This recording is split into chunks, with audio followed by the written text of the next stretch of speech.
Nosso convidado de hoje é psicólogo clínico, professor e pesquisador.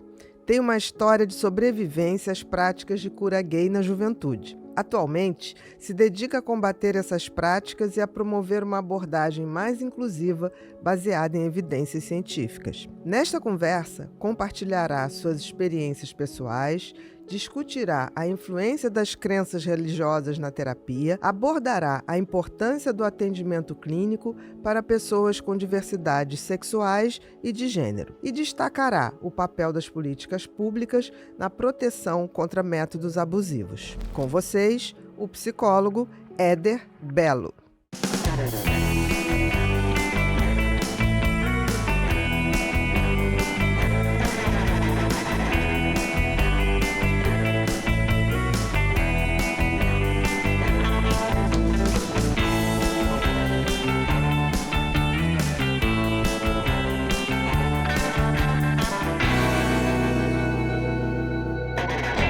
Olá, sejam todos muito bem-vindos a mais um episódio do Pod People, um lugar onde a gente se encontra para ver e ouvir gente. Gente que faz, gente que acontece, gente que inspira. Nosso convidado de hoje é o psicólogo Éder Belo. Tudo bom, meu querido? Tudo bem, prazer estar aqui com vocês, viu? Tudo bom? Prazer receber você aqui também. Prazer, querido. A gente quer aprender muito com você. Espero que a gente possa fazer uma boa troca. Eu tenho fé. Fé e certeza. Minha fé absoluta. Meu querido, você tem uma história um pouco dramática, mas muito importante para ser contada, que foi sua experiência com as tais terapias de reversão de sexualidade, uma coisa que já nem se usa mais, mas que a gente vê por aí. Sim. E eu queria que você primeiro contasse um pouco da sua história, tá? Depois, esse período e por que fez psicologia depois desse trauma todo. Pois é, uma história, inclusive, bem inusitada em relação à escolha da faculdade. Eu tenho 37 anos hoje. E eu nasci na região serrana do Rio de Janeiro, numa cidade chamada Nova Friburgo. Então eu venho de um contexto muito específico, de um contexto que eu chamo de contexto rural da cidade, porque o meu pai, ele nasceu na roça. Na roça mesmo. Isso, e a minha mãe, ela nasceu na favela. Uhum. E eles se encontraram, né, enfim, se gostaram e casaram. E aí eu nasci num contexto muito pobre, isso é muito... Na enfim, periferia mesmo, de sim, Nova sim, Friburgo, que é uma região serrana muito bonita. Exatamente, mas lá é o que a gente pode chamar mais de uma região ou de uma zona mais rural mesmo da cidade. Exatamente. Meu pai trabalha com terra, enfim, meu pai trabalhava com plantação, trabalha com jardinagem, enfim. E tem esse movimento, né, de ter crescido num espaço que é um espaço muito reservado, inclusive de contato com as outras o pessoas, mundo, né? com outras pessoas, enfim. E então, nesse contexto, eu tinha poucas pessoas que eu tinha relação, tinha contato mesmo.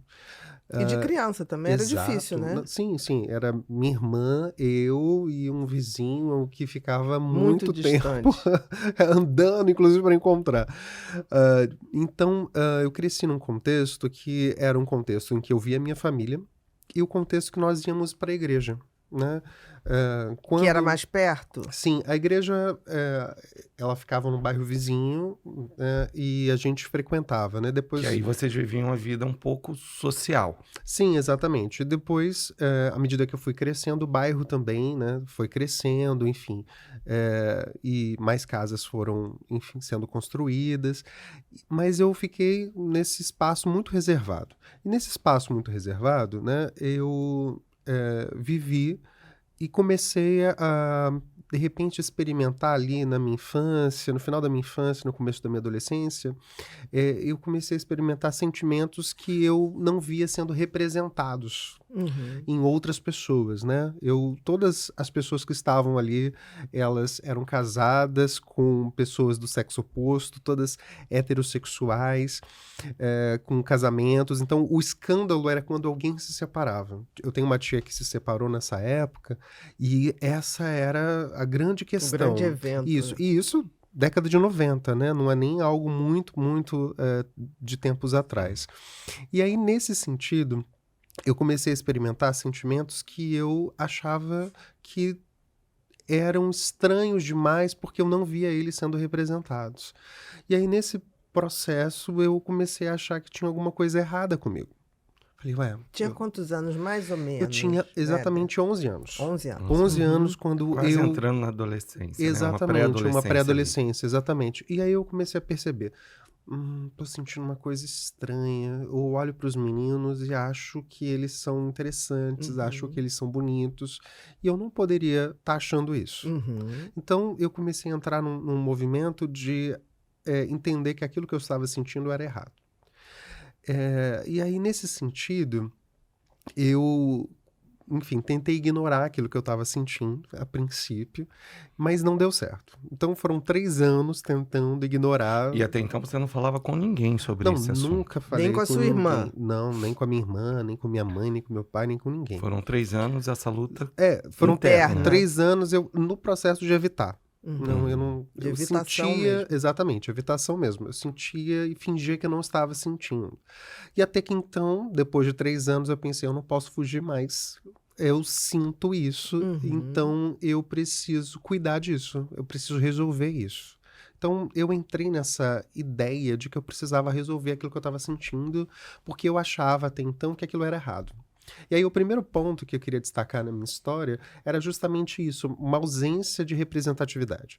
E aí eu venho de um contexto evangélico muito forte, né, o que a gente chama de fundamentalista, em que qualquer coisa que a gente inclusive assistia na televisão era colocado como algo do mundo, algo do demônio, algo do diabo. Isso era Errado, colocado. sujo. Isso, errado, sujo, pecaminoso. Isso, Então, inclusive, para os héteros. Por sim, exemplo, para algum programa de televisão. Exatamente, um programa de televisão que tinha alguém Um de hétero- biquíni, por exemplo, ou de sunga. Olha, isso não é de Deus. Isso deveria ser errado. E em casa você tinha esse contexto, às vezes, de ver assim, um movimento do seu pai ou da sua mãe falando algo sobre gay é isso, olha como que é feio. Não, nem existia a Nada. palavra gay, homossexual sendo falada. Isso Era fora tão... Era totalmente.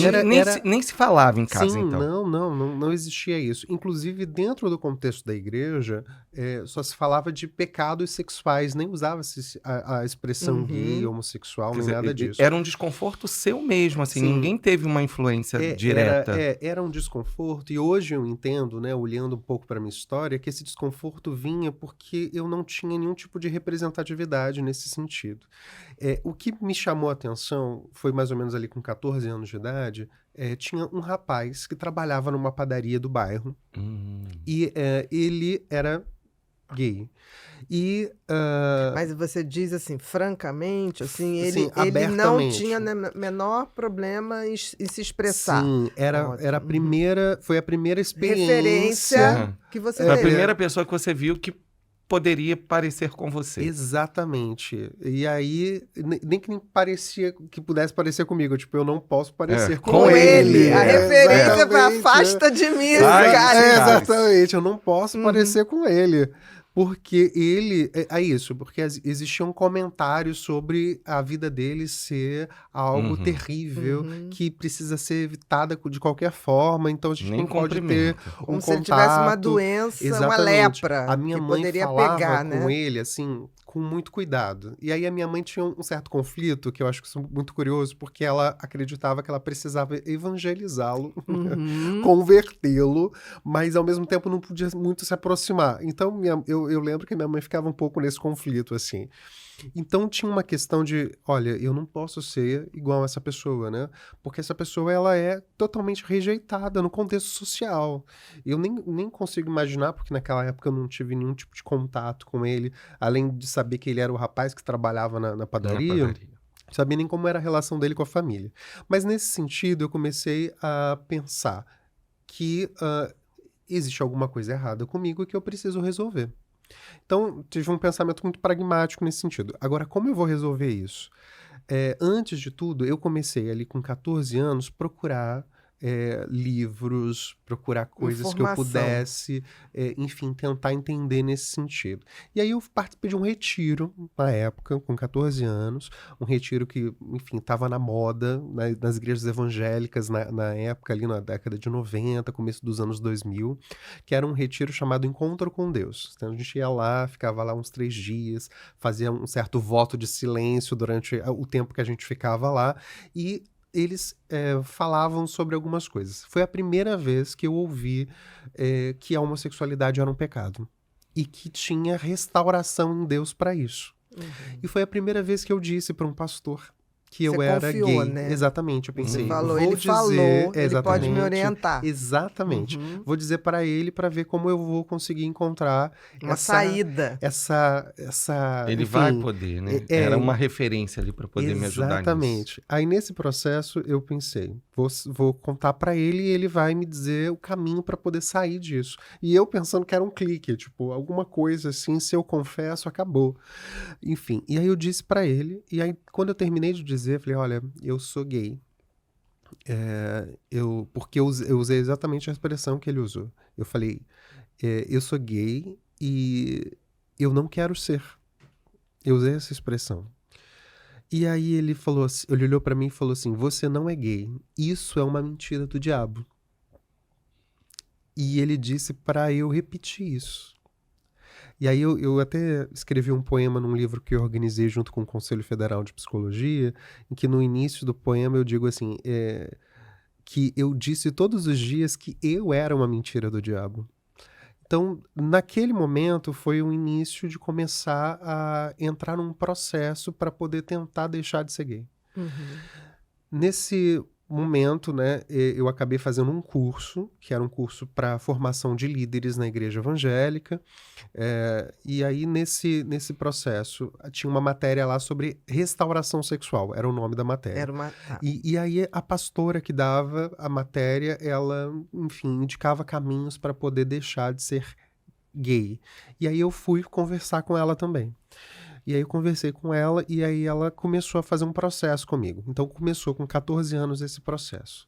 E aí esse processo começou com 14 e só terminou com 27 anos. 27. Exatamente. Só tem 10 anos que você parou. Sim, só tem 10 anos que eu, enfim, parei. Você é quem você é.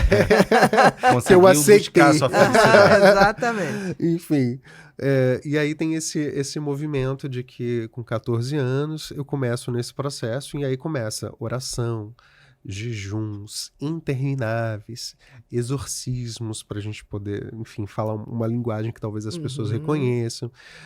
E aí uma série de colocações sobre o motivo pelo qual eu era gay. Estava se manifestando, Enfim. essa manifestação demoníaca. Sim, exatamente. Eram muitas explicações. E aí era um entremeado de explicações tanto relacionadas à religião, quanto um entremeado de explicações psicológicas grudadas nessa concepção religiosa, né? Então, nesse sentido, dos 14 aos 27, eu passei por vários movimentos, eu chamo isso de programas e processos, né? Procedimentos e práticas de tentativas de reversão da sexualidade. E aí, nesse sentido, né, para poder assim, resumir essa primeira parte, eu fiz várias coisas que eu posso até contar um pouco melhor para vocês, mas com 27 anos eu já tinha entrado na graduação em psicologia, eu estava no 5º período, e eu tinha lido de muitas coisas dentro da graduação em psicologia, e por conta de alguns processos, depois de 13 anos, pensando, acho que não vai ter jeito, né? Acho que não está funcionando, vou ter que né? interromper esse processo de alguma forma. Só que eu não interrompi esse processo de uma maneira assim, num sentido de afirmar a minha sexualidade. Eu fiz um interrompimento desse processo pensando, não vai ter jeito. Vou ter que assumir mesmo que sou gay, porque não tem como escapar disso. Mas nesse primeiro momento eu pensei, eu vou pro inferno. E eu aceitei isso. Entendi. Então foi Não foi uma aceitação, foi uma desistência. Exatamente, foi né? uma resignação. Desisto, assim, resignação, exatamente. Desisto, então entrego. eu desisto de lutar contra isso depois de 13 anos, não vai ter jeito. E aí foi a partir da resignação que eu comecei a entrar num processo de aceitação depois. Enfim.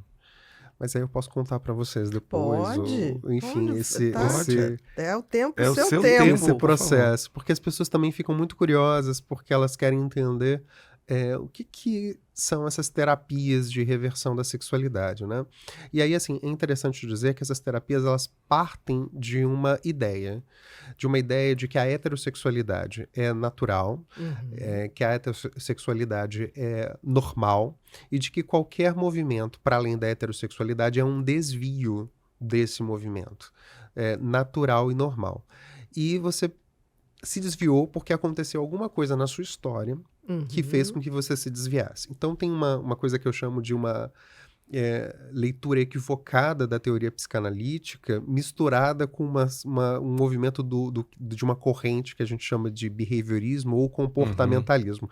É um movimento assim completamente equivocado desse processo, que é a ideia de que o sujeito ele é gay porque a mãe foi super protetora e o Isso pai... na visão psicanalítica. Isso eu digo... Essa versão. essa Eu versão digo que é uma versão completamente equivocada de uma leitura da psicanálise e do comportamentalismo, do behaviorismo, que também vem de algum comportamento exatamente, atípico que levou você a isso. Exatamente. Então tem uma coisa muito curiosa que é a ideia de que o seu pai foi ausente, você não conseguiu ter uma referência de pai, né, ali, justamente porque, como ele foi ausente, você não conseguiu se identificar com a figura do pai.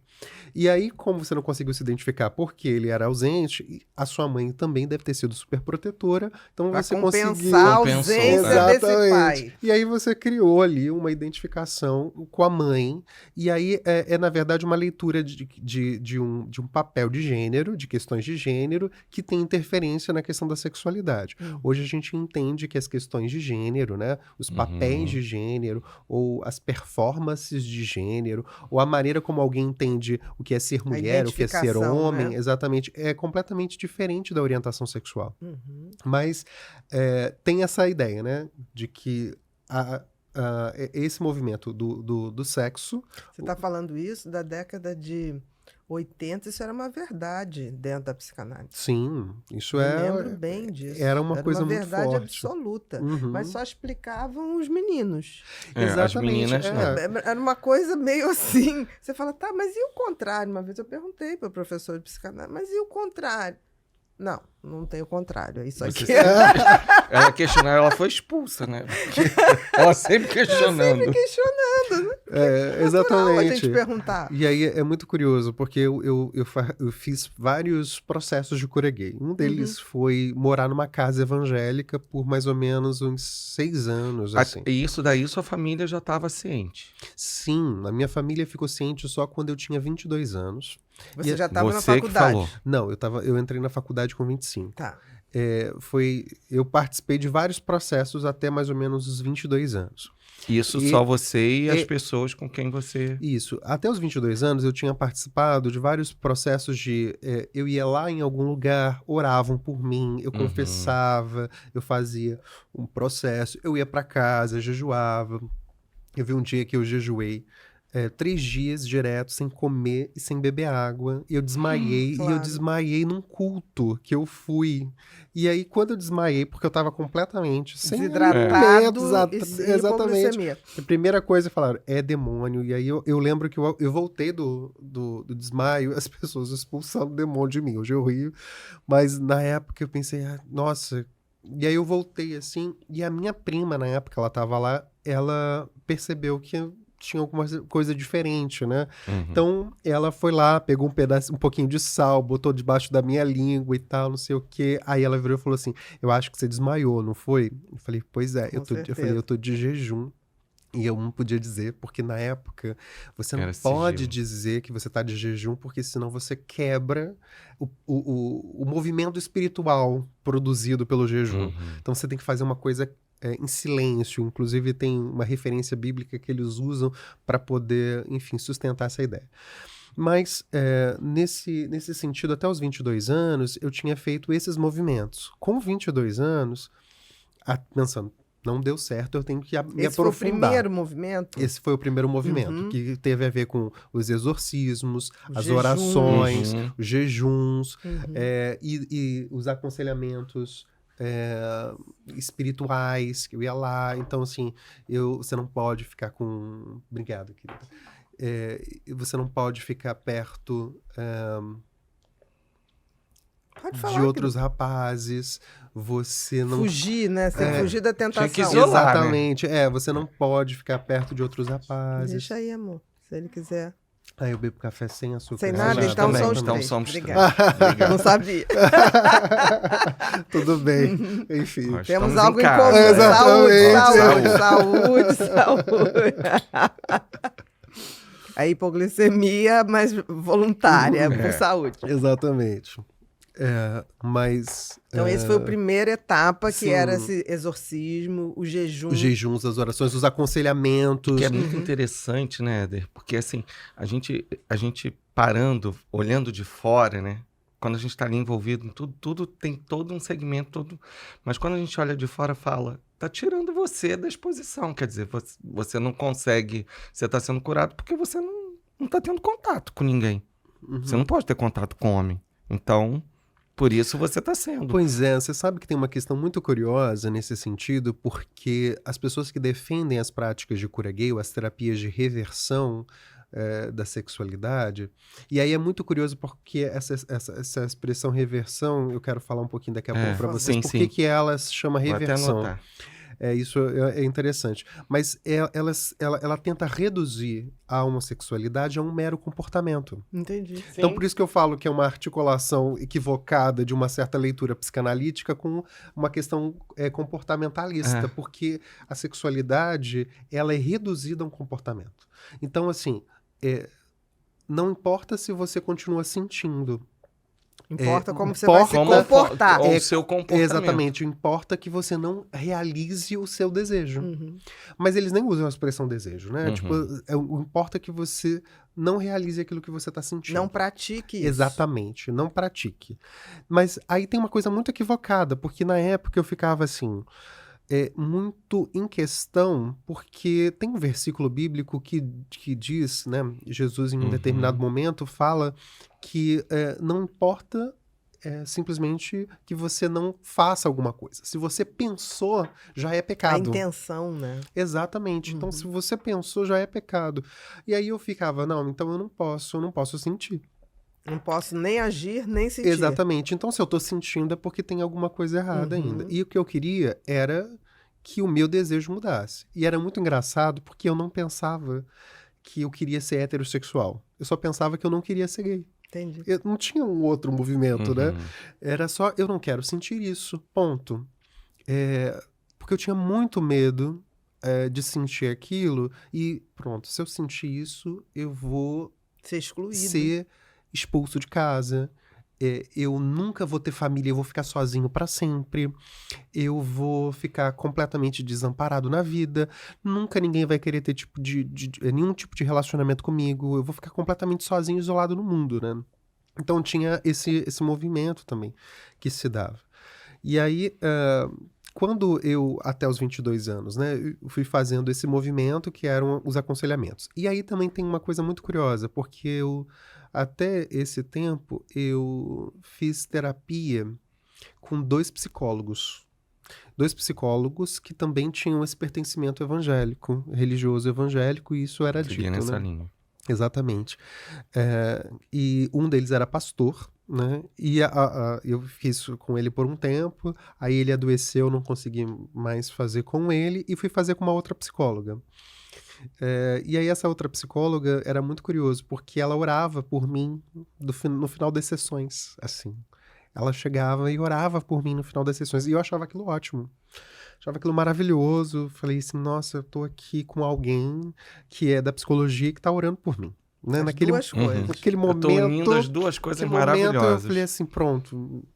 encontrei. E aí passei por um tempo também, e esse movimento muito, seu pai é ausente, sua mãe super protetora, uma investigação muito grande para ver se eu tinha passado por algum tipo de abuso sexual infantil, porque isso mexeria completamente com a minha sexualidade, mudaria completamente o curso da minha sexualidade, enfim. Então passei por esses movimentos. Com 22 anos eu pensei, cara, não tá dando resultado, não tô... Eu continuo desejando, Exatamente. sentindo, só não tô executando. Exatamente. E os meus pais não sabiam de nada disso.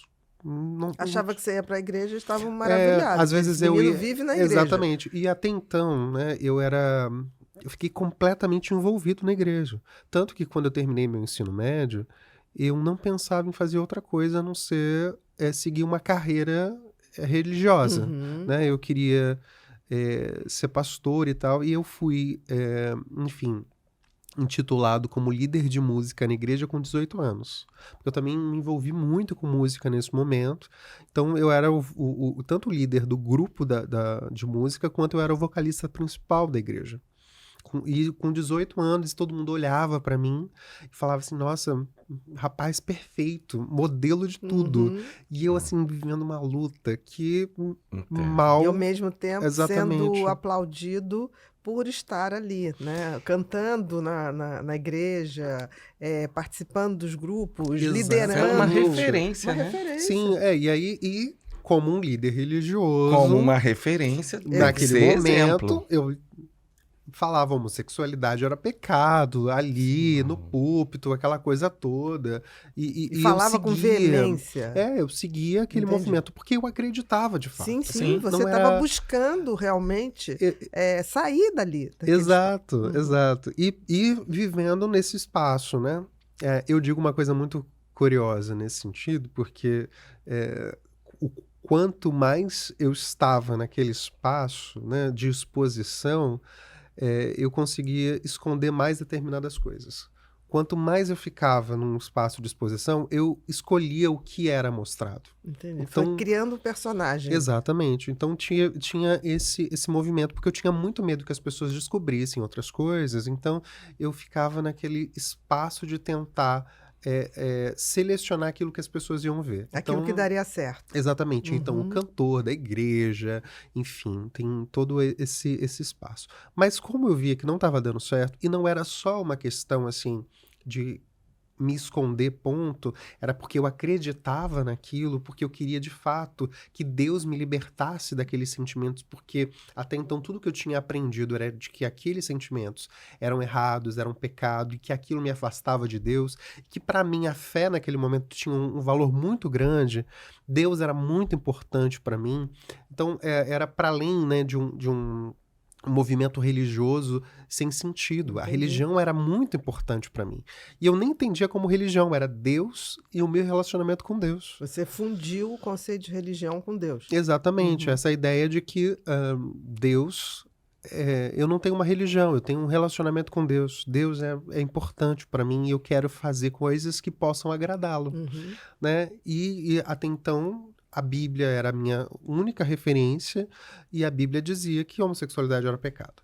E aí, com 22 anos, eu entrei num grupo, que era um grupo específico para pessoas que queriam deixar voluntariamente a homossexualidade. E aí é muito curioso... Também dentro da igreja.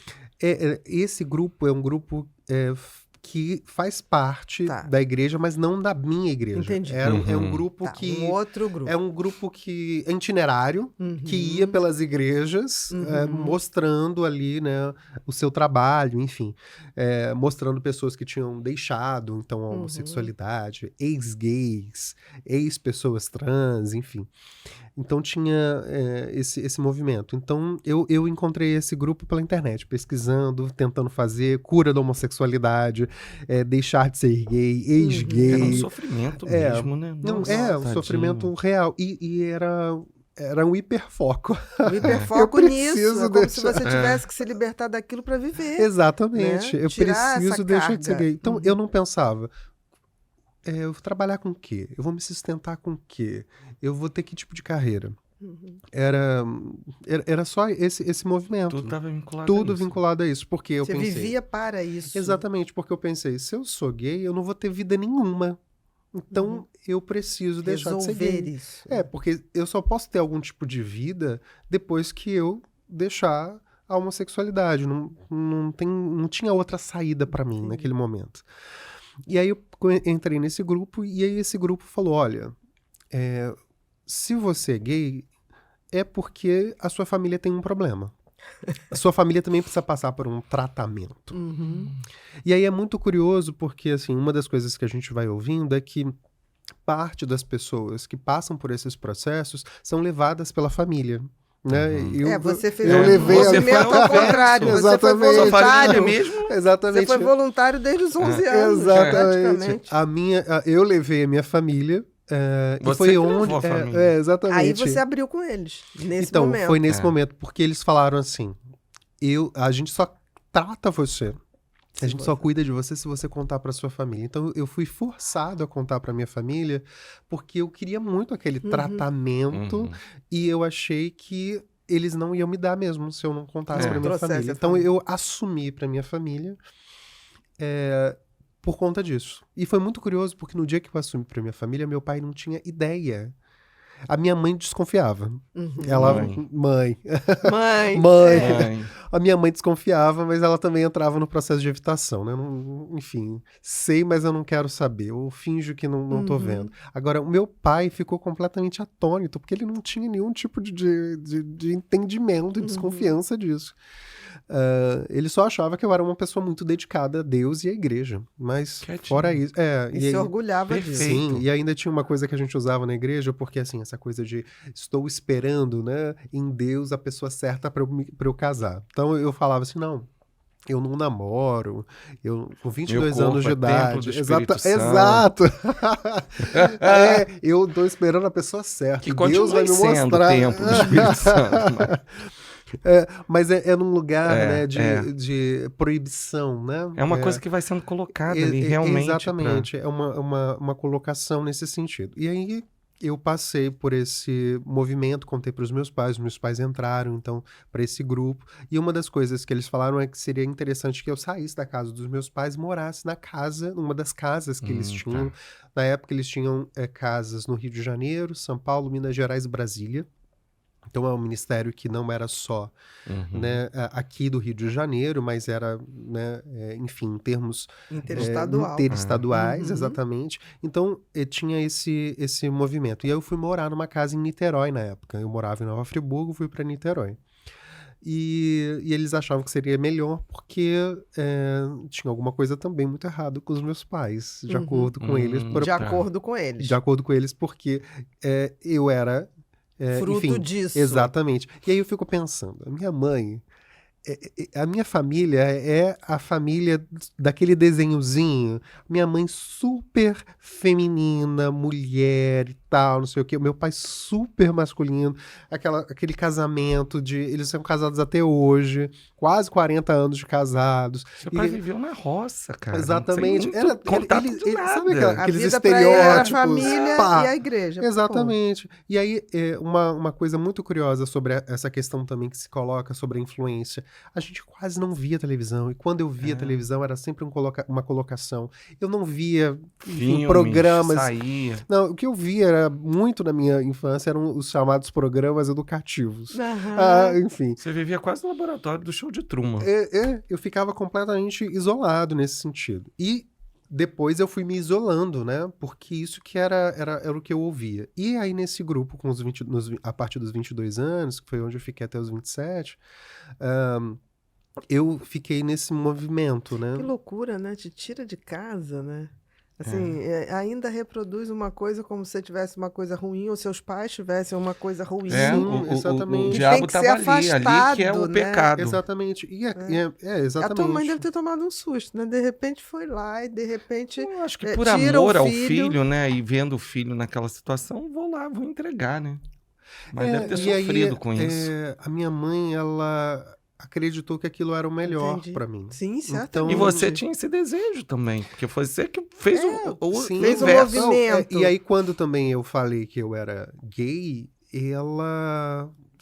eles ficaram extremamente assustados e também entraram na onda de, ok, vamos fazer tudo vamos para fazer poder tudo. cuidar Sim, disso vamos já. cuidar. Enfim. Se você está sofrendo, vamos fazer tudo para que você não sofra. Exatamente. E você também não pode ser gay, né? Então entrava nessa onda porque até então eles tinham muito essa informação que eu tinha e que ainda é muito colocada nesses espaços religiosos, não só nos espaços religiosos. nesse sentido. Então, passei até os 27 anos. Com 27, dos 22 aos 27, aí eu fui lá. E aí, eu entrei num processo que não era um processo necessariamente de terapias de reversão, mas começou a misturar com essas terapias de reversão uma série de teorias conspiratórias. De que o governo, de que a política, de que o movimento LGBT, e aí começaram a falar mil coisas, e eu também, para participar e para fazer parte do meu processo, eu também tinha que fazer alguns movimentos.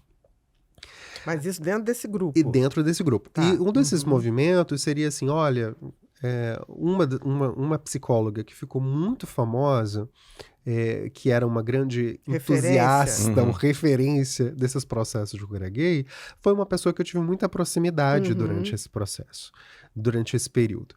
E aí, nisso, ela estava sofrendo alguns processos pelo próprio conselho de psicologia, pelos conselhos regionais de psicologia, justamente porque ela estava fazendo esse exercício profissional a partir de algumas concepções religiosas, e não a partir do próprio... Pela ciência, não, né? Exatamente, né? exato. Então, tem esse movimento que se deu, e aí surgiu, então, essa coisa de fazer psicologia. Vamos fazer psicologia e vai ser ótimo. Isso você morando em Niterói. Isso, vai ser ótimo. Ela mesmo te incentivou. Teve uma colocação, vai ser ótimo você fazer psicologia, porque aí você pode conseguir entrar no conselho em algum momento, porque aí se você entra no conselho, você pode fazer uma coisa que eu não posso fazer, justamente porque eu já estou muito marcado, né? E aí é muito curioso, porque... Você é uma carinha nova. É uma carinha nova. Você vai poder chegar devagarzinho. Você vai a própria cura, é o exemplo. Você é o exemplo, né? Exatamente. Aí hoje, engraçado que hoje em dia eu falo, hoje eu coordeno um eixo de psicologia e laicidade dentro do Conselho Regional de Psicologia aqui do Rio de Janeiro. Você entrou mesmo no conselho. Ela deve ter pensado, meu Deus, eu entrei mirei e tirei errado. Exatamente. E aí, enfim, em 2017 eu participei do Conselho Federal de Psicologia e é isso. Depois eu conto um pouco mais sobre isso para vocês, porque tem a ver com toda essa mudança, né? E aí, nesse processo eu tava morando numa casa, e aí... eu quase não encostava, eu não dava nem a mão para um outro homem. Rapaz, não podia. Né? Isso aqui eu tinha que evitar. Exatamente. Um abraço. E cumprimentar. Exatamente. Então eu vivia assim completamente nesse processo. E aí eu ia para a faculdade, saía da faculdade, voltava. Eu tinha muito medo de que as pessoas descobrissem que eu era gay na faculdade, porque eu achava, olha que coisa curiosa, porque eu tinha ouvido muito de que o movimento LGBT era um movimento que queria dominar o mundo, que queria, enfim, homossexualizar as crianças, então toda a questão da ideologia de gênero, então esse movimento muito forte. E aí eu ficava pensando assim, né? Bem, meu pai e minha mãe completamente dentro desses processos heterossexuais, heteronormativos. Eu num lugar completamente isolado, sem contato com isso, como de repente eu comecei a ter esses sentimentos, sendo que meu pai não era um pai ausente. Se meu pai fosse um pai ausente, eu não via o meu pai todo dia. Eu trabalhava com meu pai na roça. Né? Eu tinha um contato com outros homens ali. Tinha proximidade com a minha mãe, obviamente, mas eu tinha proximidade com meu pai também. Então tinha toda uma questão nesse sentido, de que essa teoria não fazia sentido na minha história. E eu estava tentando fazer um movimento de criar algum tipo de reversão, e essas terapias, elas não tinham nenhum sentido. Inclusive, porque a teoria que embasava elas era completamente furada, pelo menos na minha experiência ela não se mantinha. Exatamente. E aí tinha uma outra questão nesse movimento, era que justamente eu estava ali para poder tentar encontrar ou alcançar um espaço político para defender a tentativa de dominação do movimento LGBT. E aí... eu ficava ali muito perdido nessa história. E aí eu entrei na graduação em psicologia, com todo esse movimento e tal. E aí eu comecei a ouvir coisas diferentes.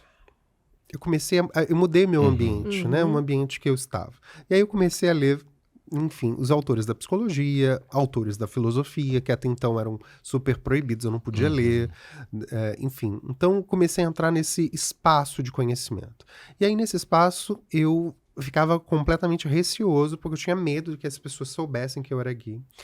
E tinha medo de que elas também, né, enfim, fizessem, tipo, uma lavagem cerebral comigo. Sim. Tinha esse medo. Mal sabia eu, naquela época, que eu tava sofrendo uma tentativa de lavagem cerebral do outro lugar, né? Mas, enfim. E aí, nesse sentido, eu encontrei uma professora evangélica. E aí foi muito curioso na faculdade. Foi muito curioso porque essa professora, ela tinha, né, a vida dela pessoal, ela é evangélica e tal, mas ela completamente separava isso. Sabia separar Exatamente. tudo. Inclusive, ela dava aula de ciência. Ela dava aula de epistemologia, que é a matéria que mostra pra gente o processo de construção do pensamento científico, enfim. E ela trazia informações tão interessantes e relevantes e eu falava assim, nossa, mas que diferente essa pessoa que é evangélica, mas ao mesmo tempo faz uma separação da crença dela, da fé dela, para a atuação profissional. Que era uma coisa que eu não tinha visto Harmonizava até então. ciência e fé, né? Exatamente. Então foi quando eu comecei a dizer para ela sobre o que eu passava, o que eu sentia, e ela foi super acolhedora. Ela em nenhum momento falou que eu tinha que deixar o que eu fazia. Ela foi completamente cuidadosa comigo. Ela não me atendeu. Ela simplesmente falou assim, olha, eu tô aqui como sua professora, posso estar aqui com você, te apoiando. Então ela não fez nenhum tipo de apologia, ou análise selvagem, ou qualquer coisa nesse sentido. Ela me apoiou nesse movimento. E aí eu comecei a ter um pouco mais de coragem para falar para outras pessoas. E aí eu conheci um outro amigo na época, né? Que era um veterano, ele estava um pouco mais além da faculdade de psicologia em períodos à frente, e ele me convidou para participar de um evento em que um pastor ia falar de um filme chamado Orações por Bob. Eu não sei se vocês já viram esse filme. Não vi. É o primeiro filme que eu vi sobre a história de uma pessoa que tinha passado por processo de cura gay. E eu vi esse filme, e eu lembro que na época que eu via foi na faculdade mesmo, era um evento que estava tendo na faculdade para debater sobre esse filme. E aí eu vi esse filme e chorei muito, muito, muito, porque o Bob era eu. E tinha uma questão muito curiosa, porque o filme tem um desfecho ruim, porque o Bob acaba tirando a própria vida, né? Enfim, tanto sofrimento. Exatamente, nesse sentido. E aí, nesse processo, eu fiquei muito impactado, chorei muito, e aí o pastor que estava lá, ele me apresentou a todos nós, né? Mas apresentou uma outra visão da Bíblia. Ele começou a falar dos equívocos de tradução da Bíblia que colocavam a homossexualidade como um pecado. Ele começou a falar de um contexto histórico, de como, num certo sentido, foram utilizando a Bíblia para poder montar determinados conceitos heteronormativos, enfim, heterocisnormativos. E aí foi, assim, uma luz que, de repente, pairou. Mas, ao mesmo tempo, né, porque eu estava completamente envolvido durante muitos e muitos anos, eu pensei, não, eu tô sendo enganado pelo diabo. Foi o primeiro pensamento que eu tive. Ao mesmo tempo que, quando eu ouvi aquilo, foi um alívio muito grande. E aí eu senti aquele alívio muito grande, e ao mesmo tempo que eu senti aquele alívio muito grande, eu também comecei a ficar muito desconfiado do alívio que eu estava sentindo. Porque estava tão acostumado. Exatamente. Porque eu estava tão acostumado a viver pressionado, angustiado, culpado, porque eu achava que aquilo era a verdade, inclusive, da minha fé. A fé, para mim, era uma fé, ou um espaço religioso, para mim, era um espaço baseado em culpa, era um espaço baseado em punição, era um espaço baseado em morte. Jesus Cristo morreu por mim, então eu tenho que fazer de tudo por ele. Então tem uma questão muito forte nesse sentido. E esse discurso era muito forte. E eu acreditava, né? E aí eu entrei nesse processo, mas eu consegui ter uma coragem de chegar para esse pastor no final e falar assim, eu sou o Bob. Uhum. E ele foi muito acolhedor e falou, olha, se você quiser, eu posso te acompanhar aqui toda semana e ler e estudar a Bíblia com você para mostrar o quanto equivocado do ponto de vista teológico e bíblico essa É afirmação o está que ele sendo poderia feita. ajudar. Ah, exatamente. o filme. Ah, o filme. Esse ó. filme, exatamente. Uhum. Orações para Bob. Exato. Provavelmente não deve Baseado em estar... fatos reais. É, Sim, enfim. deve ser um filme mesmo sem... Tem que pegar em DVD ou no YouTube mesmo. Eu acho que tá no YouTube, se eu não me engano. Uhum. Mas, enfim, existem outros filmes hoje e existe um documentário muito curioso chamado Pray Away, que é um documentário que tá na Netflix, que é eu até participei Pray Away. Pray Pray Away. Away. Eu até participei... enfim, de uma roda de conversa que a diretora desse documentário, ela veio ao Brasil, ela é uma diretora americana, norte-americana, ela veio ao Brasil e aí junto com alguns grupos, dentro do consulado americano, nós participamos de um evento em que eu falei um pouco da minha história, porque tem o documentário Pray Away vai falar sobre um grupo chamado Dá uma Êxodos olhadinha aí, Internacional, que... Prime Tá no Video? Prime. Esse, o Bob. tá no Prime. Tá. Então, bom saber. Orações para Bob, Prime Tá no Video. Prime. Uhum. Sim, E sim. Pray Away, Tem aí Netflix. pra botar aqui? Obrigado. E aí eu participei de uma roda no consulado dos Estados Unidos no ano passado, exatamente, com a diretora do documentário do Pray Away, porque ela fala de um grupo, que é o Grupo Êxodos Internacional, que veio ao Brasil, é um grupo norte-americano, e o grupo que eu participava é exatamente... tá aqui. Tá. Pray Away. Olha lá, falando da Uhum. Êxodos, que é um grupo... o grupo que eu participava, que era um grupo específico, que é um grupo que eles chamam de ajudar voluntariamente pessoas que queiram deixar a homossexualidade, Uhum. né? É um grupo que estava ligado ao Êxodos, né? Porque o Êxodos ele tinha uma missão de reunir todos os ministérios e grupos que queriam ou que tentavam ajudar pessoas a Entendi. deixarem voluntariamente Por a isso o Êxodos, né? homossexualidade. Tava É. deixando Exatamente, o caminho, exatamente, né? exato. Muito boa leitura. Exatamente. Exato. Êxodos, o nome é perfeito. Então, a Christine Stolax, que é a diretora, eu participei dessa roda de debate. roda aqui no consulado dos Estados Unidos no ano passado, com, enfim, alguns grupos também. E aí tive a oportunidade de conhecê-la e ela ficou muito espantada, porque eu contei para ela um pouco sobre a realidade desse processo aqui no Brasil, e ela falou assim, olha, eu acho que a cura gay no Brasil é mais intensa do que nos Estados Unidos. E até então o documentário mostrou que quase 700 mil pessoas nos Estados Unidos tinham passado por esse processo. 700 mil. Exatamente. E aí tem uma questão muito específica, porque em alguns estados norte-americanos, essa prática ainda é uma prática legalizada, Entendi. né? Sim, porque a legislação é por estado. Exatamente, né? exatamente. Então existe um grande movimento da missão dos Estados Unidos na Organização dos Estados Americanos que estão tentando criar um processo de banir as terapias de reversão da sexualidade nos Estados Unidos, né? Tanto que foi esse ano que eu participei de uma reunião lá em Washington, eu virtualmente, tentando contribuir com Pra isso. algumas questões relacionadas a esse processo aqui do Brasil. E aí foi uma mudança, né? Eu passei por todo esse processo, vindo da zona rural de Nova Friburgo, e aí, de repente... Não se encaixando nas Exatamente. justificativas psicológicas. Exatamente. E aí, nesse processo, né, eu passei por esse movimento e, de repente, eu estou participando de uma reunião no consulado dos Estados Unidos. De repente, eu estou participando de uma reunião em Washington da Organização dos Estados Americanos.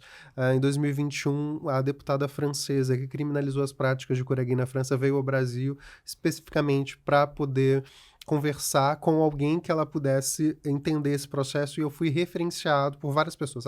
Você quer entender esse processo? Tem que falar com o Éder aqui no Brasil.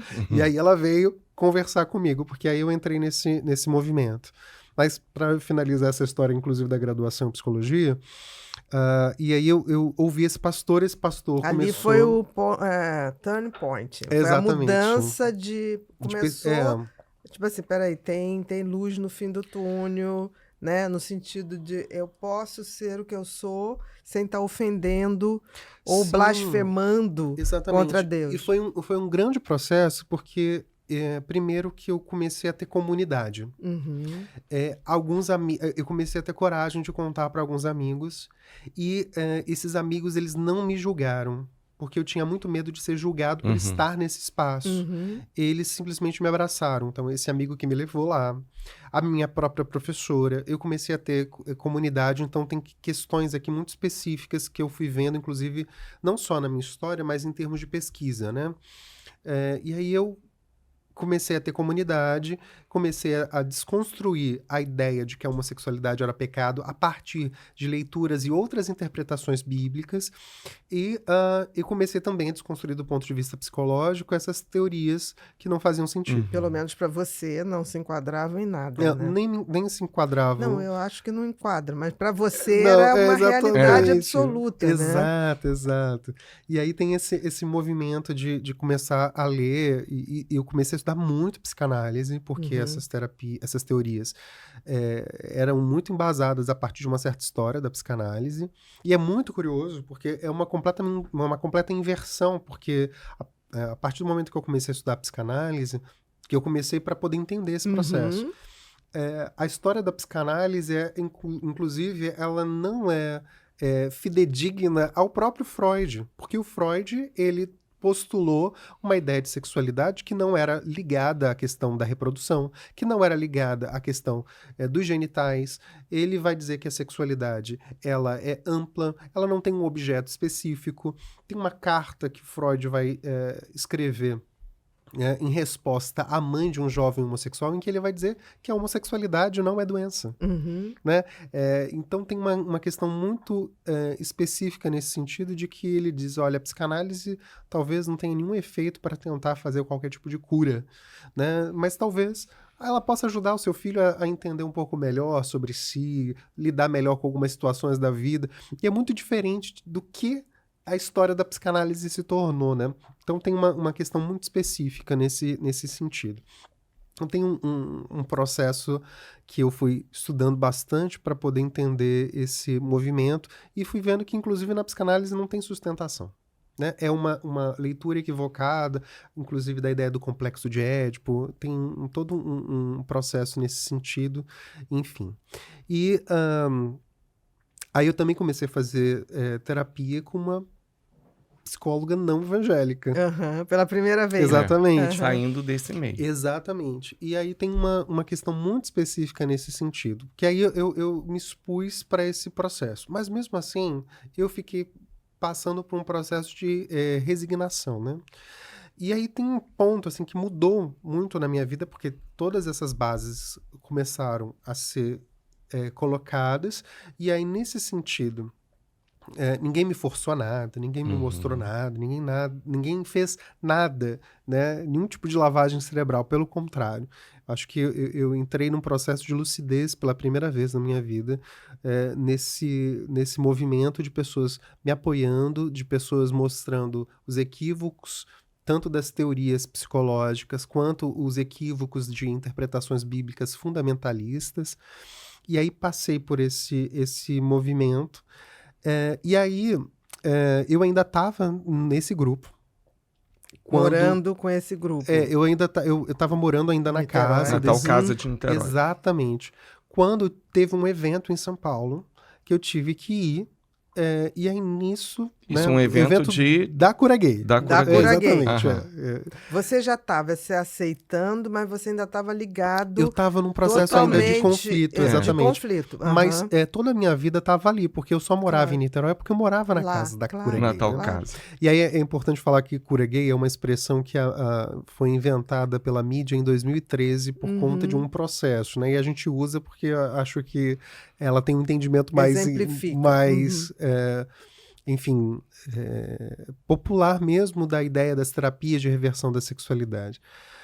E aí eu fui para São Paulo para esse evento. Nisso que eu fui para São Paulo para esse evento, aconteceu um movimento muito curioso, porque eu estava me comunicando com um rapaz que também era estudante de psicologia, que era colega de um rapaz da psicologia que eu conhecia.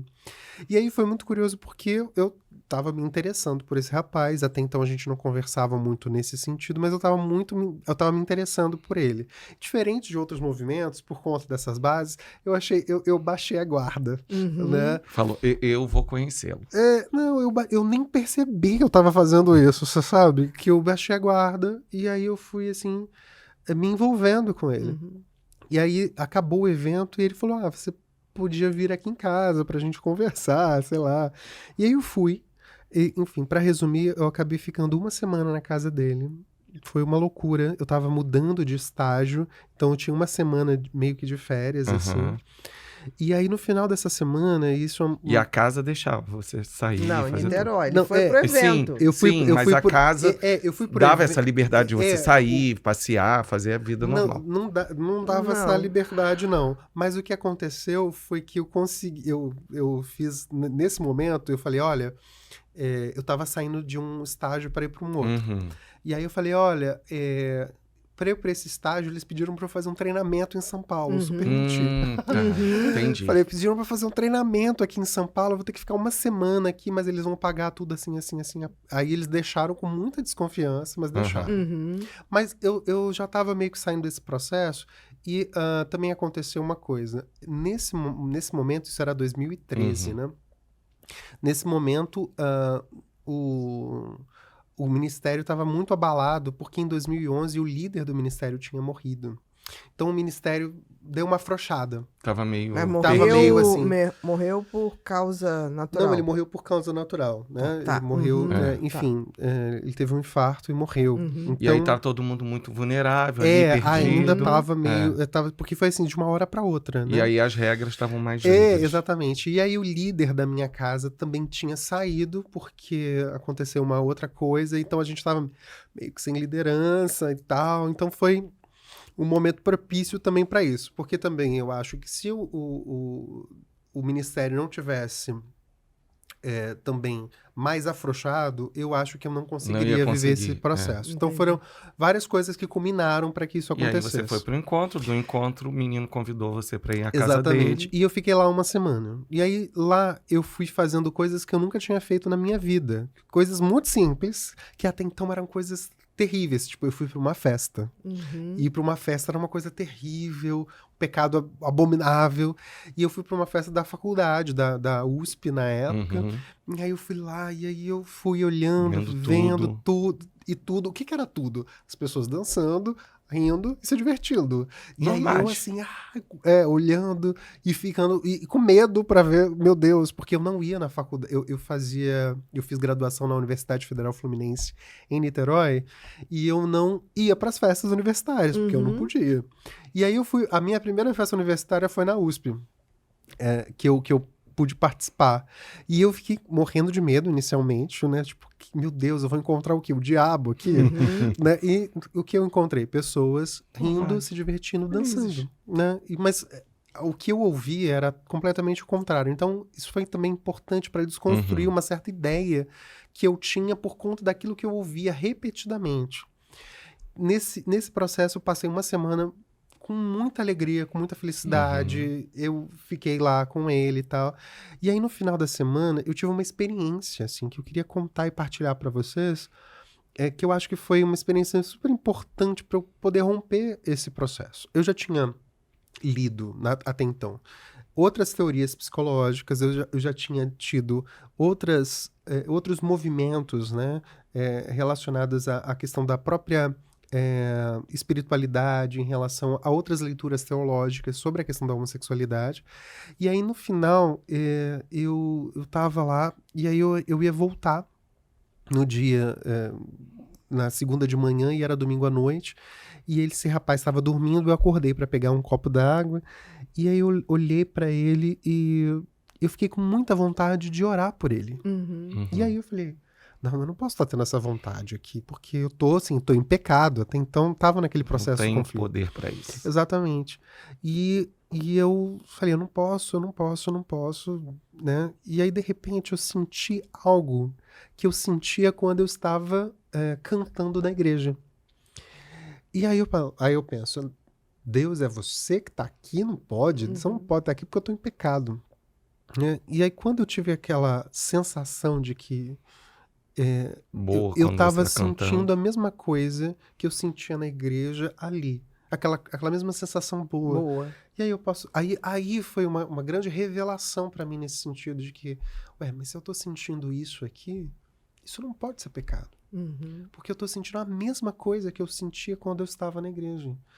E aí eu falei, Deus, se você estiver aqui, você não pode estar aqui. Porque eu tô em pecado. Ele querendo mandar em Deus. Se você Exatamente. botar aqui, Não pode, você por não favor, pode. sai Se daqui. retire. O senhor tá vindo aqui fazer o quê? E aí foi. Eu gostei da foi- ousadia. Exatamente. Mandar em Deus, E olha, aí você foi- não pode estar aqui. Eu me dei conta disso. Falei, peraí, eu tô reproduzindo uma coisa que eu, na verdade, não tô sentindo.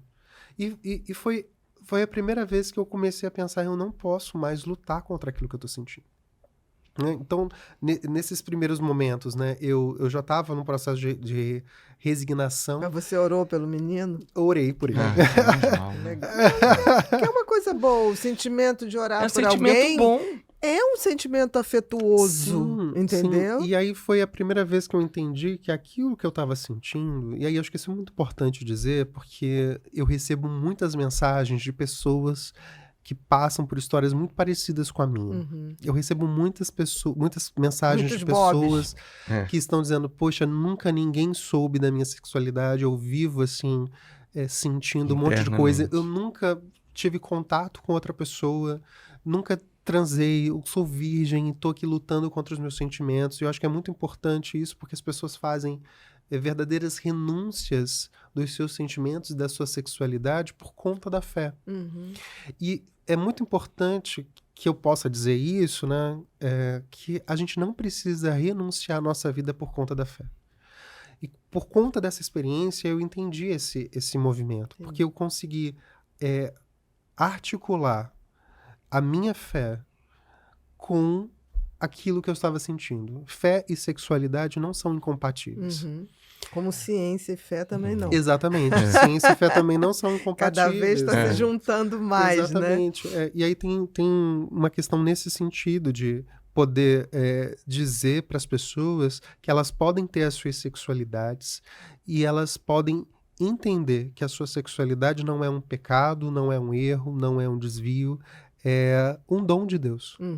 E eu entendi isso a partir daquele dia, e a partir daquele dia eu também assumi uma certa missão, assim, de poder tanto entender um pouco melhor por que todas essas coisas se deram, por que essas terapias de reversão elas aconteceram, e por que as coisas, né, foram e são do jeito que são, por que a gente vive numa luta tão grande em relação à questão da nossa própria sexualidade nesse sentido.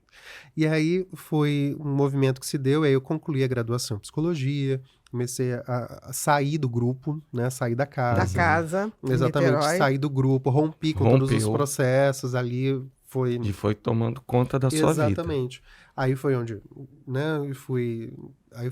fiz a graduação em psicologia, fui fazer especialização, mestrado, doutorado e me tornei um pesquisador sobre as terapias de reversão no sentido de enfrentá-las agora. Ou seja, eu brinco e falo que eu mantive o mesmo hiperfoco agora de um outro jeito. De uma Pelo outro lado. Agora Você indo para uma outra você vertente. mudou pra o ver- enfoque, É. né? Você estava daqui e passou para o outro lado. Exatamente. Mas enfim, aí eu brinco nesse sentido. Mas basicamente essa... Falei muito, mas... Não, mas o que a gente tem aí das imagens? Esse livro, meu querido, Tentativas de Aniquilamento de Subjetividades LGBTIS. Você já deixou aberto para os próximos. O S é porque a gente pensou justamente em falar sobre as pessoas que estavam dando essa entrevista pra gente, né? Então, são lésbicas, gays, bissexuais, trans, travestis e intersexuais. Porque a gente não foi simplesmente usando a sigla por usar. A gente pegou as pessoas que estavam falando do livro, Entendi, que se identificavam. entendi. Sim, Cada são pessoas letrinha que- estava E aí o S Por isso que são tá porque só- existe mais de uma pessoa lésbica, mais de uma pessoa gay, por isso. Ah, Ah. entendi. Entendeu? Entendi. Aí esse é um movimento. Esse livro foi um livro que nós organizamos, né? Eu fui um dos organizadores principais, porque eu vou contar a história desse livro, de como surgiu. Ele é só tem acesso pessoal do conselho ou ele é vendido Não, também? esse assim? livro ele é de distribuição gratuita Pelo Conselho Pelo- Federal pelo de sistema Psicologia. Conselhos de Psicologia, tanto o Conselho Ok. Federal Quanto os regional. conselhos regionais. Uhum. Né? É pelo sistema Conselhos de Psicologia e ele está em PDF. Se você coloca tentativas de aniquilamento de subjetividades LGBTs no Google, tem um PDF. Então já que tem você- o PDF, já está disponível. disponível. Já está disponível. Ele Ótimo. é de distribuição gratuita, né? Teve uma perfeito. tiragem inicial de 3.000 cópias físicas, mas a gente, enfim, perfeito. fez com que ele tivesse em PDF. Então você baixa Perfeito. e você consegue Então quem ver. quiser é só colocar o nome, ele já Você está lá em coloca no PDF. Google e aí já acha. Ou então no site do Conselho Federal de Psicologia. Uhum. Também tá É. lá na parte de publicações. Publicações. Tá ótimo. Exatamente. Então, esse livro foi muito curioso porque a gente, na graduação em psicologia, né, eu acabei fazendo uma monografia sobre essas questões. As foi terapias, as terapias de reversão. de reversão. Foi quando eu comecei a pesquisar esse processo, enfim. E aí, nisso que eu comecei a pesquisar esse processo, eu acabei fazendo uma monografia sobre isso. E aí foi muito curioso, porque geralmente quando você faz uma defesa, né, de uma banca de monografia, de dissertação de tese, você tem geralmente o pessoal da banca, você e uma ou outra pessoa no máximo. E aí eu lembro que a minha professora falou, a gente podia chamar as pessoas para virem, porque você vai contar um pouco da sua história, né? Eu utilizei uma metodologia de pesquisa em ciências humanas chamada autoetnografia, em que eu coloco a minha vida própria, a minha história própria em questão, porque não estou falando só da minha história própria, estou falando de um contexto social Uhum. e a minha história acaba sendo Exemplificando. exatamente um Uhum. exemplo de um determinado contexto social. E aí, se a gente for pensar, por exemplo, no documentário do Pray Away, que eu tinha comentado, 700 mil pessoas passaram por isso. Quando eu estava ali passando por esse processo, mais ou menos umas 100 pessoas estavam passando por esse processo junto comigo, porque não existia só a casa que eu estava, existiam outras casas e outras pessoas que nem estavam morando nessas mesmas casas, né? E aí, nesse sentido, a gente abriu para a faculdade para ver se alguém queria, e 70 pessoas foram assistir a minha defesa de Nossa. monografia. Olha. Exato, eu tomei um susto, a gente não conseguiu fazer na sala, a gente teve que fazer, enfim... Num espaço maior. Num espaço aberto e, enfim, a minha defesa foi falar um pouco da minha história. E aí foi muito curioso, porque as pessoas começaram a Porque perguntar você era o coisas. Bob. Você Eu dos era, outros. exatamente. Você identificou o Bob, depois você virou o Bob. Exato. Para outras pessoas, Exatamente, né? E aí, até depois eu conheci uma pessoa que também tinha passado por esse processo, mas não da mesma forma que eu, e também não tinha feito psicologia, né? Porque a gente tem uma resolução do Conselho Federal de Psicologia, que foi publicada em 1999, que proíbe que profissionais de psicologia tratem a homossexualidade como doença. Eu defendi a minha monografia em 2016. Em 2017, um juiz da 14ª Vara do Distrito Federal acatou uma ação civil pública formada por alguns profissionais de psicologia que eram evangélicos e que estavam, enfim, envolvidos em tentar anular essa resolução do Conselho Federal de Psicologia, né?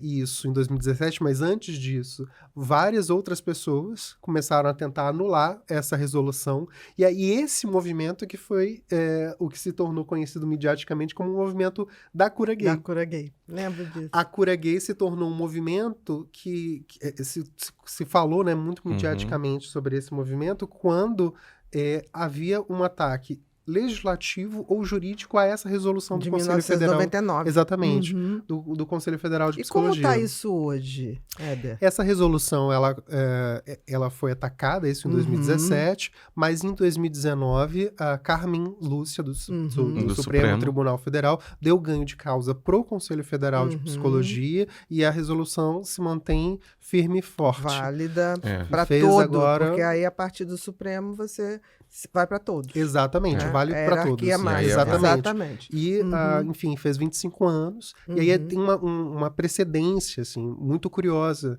porque essa resolução foi a primeira resolução de um conselho de classe em saúde mental, né, na psicologia, no mundo, que proibisse essas práticas em relação à população LGBT. A gente não tem uma resolução dessa, por exemplo, nos Estados Unidos. Pois é. Né? E Nós aí, somos o primeiro país, nós então. somos o primeiro país do mundo, né? A psicologia brasileira tem algo a se orgulhar. A psicologia brasileira foi a primeira classe de psicólogos, né? Primeira classe de saúde mental que proibiu que as terapias de reversão da sexualidade Fossem- no mundo, seguindo aí alguns processos internacionais, né? A retirada da homossexualidade do CID, enfim, do DSM. Então, também, tem exatamente. esse retirou. movimento. Exatamente. E aí, isso em 1999, então tem 25 anos, né? Desse movimento agora. Então tem uma questão muito importante. A psicologia se tornou referência no Brasil, no mundo. No mundo. Tanto que eles consultam a gente quando legal. eles perguntam Quando precisa sobre as de questões alguma- das terapias de reversão da sexualidade. Né? Por isso que eu comecei a dar essas entrevistas internacionais, enfim, tomei um susto, né? Muito grande dessa mudança que aconteceu. E aí a minha monografia chegou nas mãos da diretoria do Conselho Federal de Psicologia. Né? A minha professora, que foi a minha orientadora, foi essa professora, ela, enfim, acabou encaminhando para a diretoria do Conselho Federal de Psicologia, e aí o secretário, o Pedro Paulo Bicalho, enfim, na época, que hoje, atualmente, é o conselheiro conselho. presidente do Conselho Federal de Psicologia, ele me chamou para que eu pudesse, então, contar a minha história para o conselho. E aí, na época, tinha um representante de cada conselho regional de psicologia, numa plenária do Conselho Federal de Psicologia, e eu contando a minha história, e aí eu falo, eu tô contando a minha história para a psicologia brasileira, né? Como profissional de psicologia, como uma pessoa que tinha passado por esse processo. E eles começaram a me perguntar o que a gente poderia fazer. E aí, porque a gente já estava fazendo um movimento, né, junto ao Supremo, um movimento legal, mas a gente queria contar para a sociedade por que a gente não faz cura gay. Não adiantava só fazer um movimento jurídico, mas a gente precisava dizer para as pessoas por que esses Com movimentos são certeza. tão... Senão fica uma lei que não é cumprida, Sim, né? Teoricamente, porque a população não entende o formato daquela lei, né? O objetivo. Exato, e a gente queria contar isso. E aí o Pedro teve essa ideia ali, né? E a gente partilhou a partir da minha monografia, que era, vamos fazer um livro de relatos de pessoas que passaram por isso. E nós entrevistamos 33 pessoas, a minha entrevista também está aí, né? O poema que abre, enfim, o livro está com pseudônimo, mas fui eu que escrevi. A gente entendeu que seria melhor botar um pseudônimo, porque a gente ficou com Vale muito para medo. todo mundo também, né? Exatamente. A gente ficou com muito medo na época do que podia acontecer, enfim. E aí foi muito curioso. Aí a gente organizou o livro, foram de 2017 até 2019, a gente lançou ele em 2019, esse livro lá no Conselho Federal de Psicologia. E aí ele foi circulando, inclusive foi circulando para fora do Brasil, porque é um livro referência no sentido de que é o primeiro livro que reúne a história de pessoas que passaram por esse processo aqui no Brasil. E não só, né, no Brasil, mas no Humaniza, mundo. né? É uma humanização. É uma humanização de Exato. um sofrimento Exatamente. real, E entendeu? aí, uma das coisas que a gente foi... Aí a partir do livro e a partir da história de 33 pessoas, a gente começou a ver um espaço maior, inclusive de pesquisa, para poder entender esses movimentos. E aí, algumas coisas que eu contei para vocês que são muito importantes para a gente poder pensar essas questões.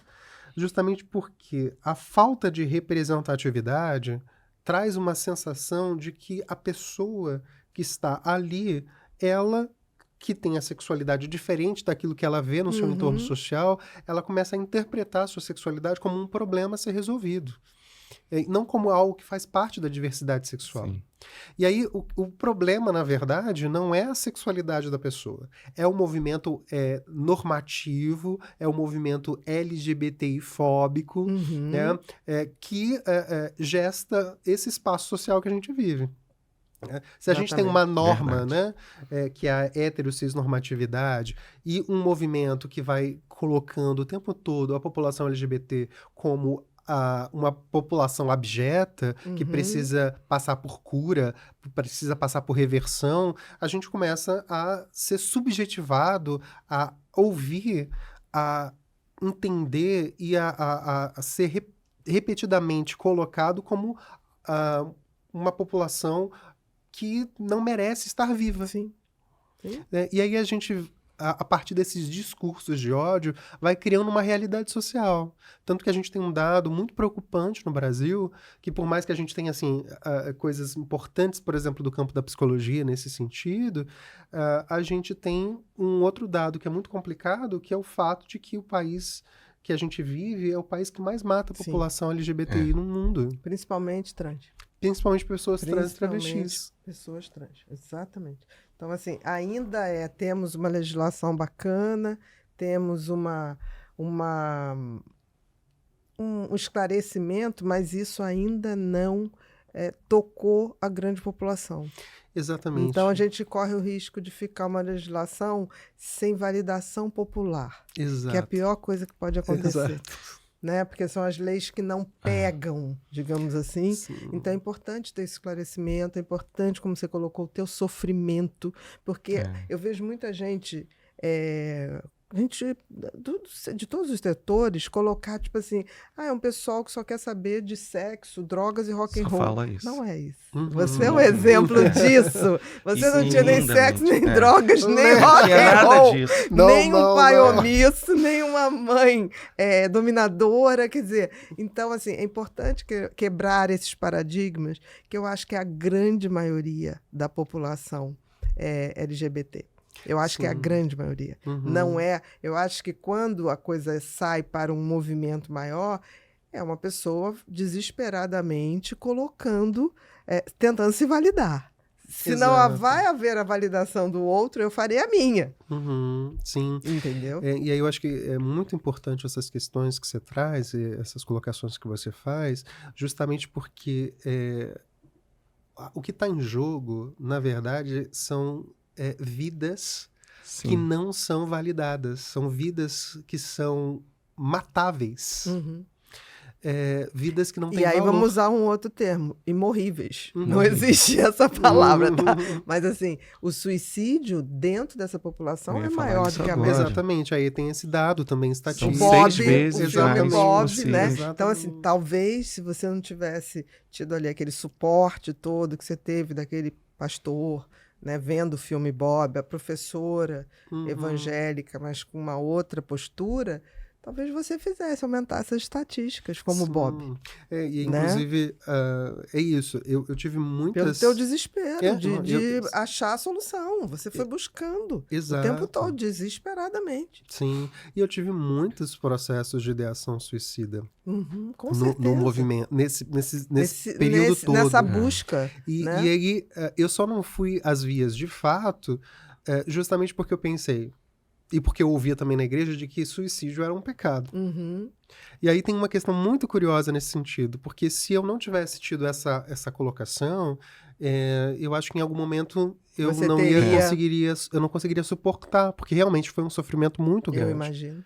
Né? E aí, eu ia te perguntar isso, mas você já estava... Você já trouxe, né? Sim, sim. Isso, até acho por que isso. Teve esse outro lado seu, né?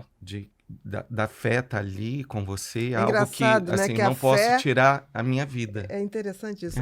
A mesma religiosidade, eu não digo fé. Porque a fé é a conexão com o divino e você teve ela. Talvez foi o que te sustentou. Ao mesmo tempo que essa religiosidade fez você sentir muito, muito, muito mal, a fé, em algum momento, fez você virar ao lado. né? Tipo assim, se ver talvez com os olhos de Deus, né? De Pois é. E criatura não de fazer Deus, né? nada. Exato, e aí eu acho que tem uma coisa muito curiosa, porque a população LGBT ela é muito acusada de ir contra a fé, a religião, Uhum. e existe uma colocação de uma certa inimizade entre, principalmente, as religiões cristãs ou a religião cristã e a população LGBT.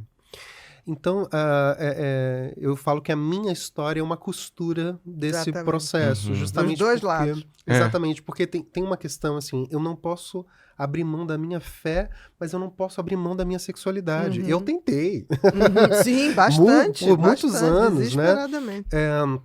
E aí tem uma questão muito específica nesse sentido, de que eu consegui entender e separar, né, como a gente estava falando agora há pouco tempo, como você falou que separa bem fé e religião, eu consegui separar a fé do fundamentalismo Fundamentalismo. religioso.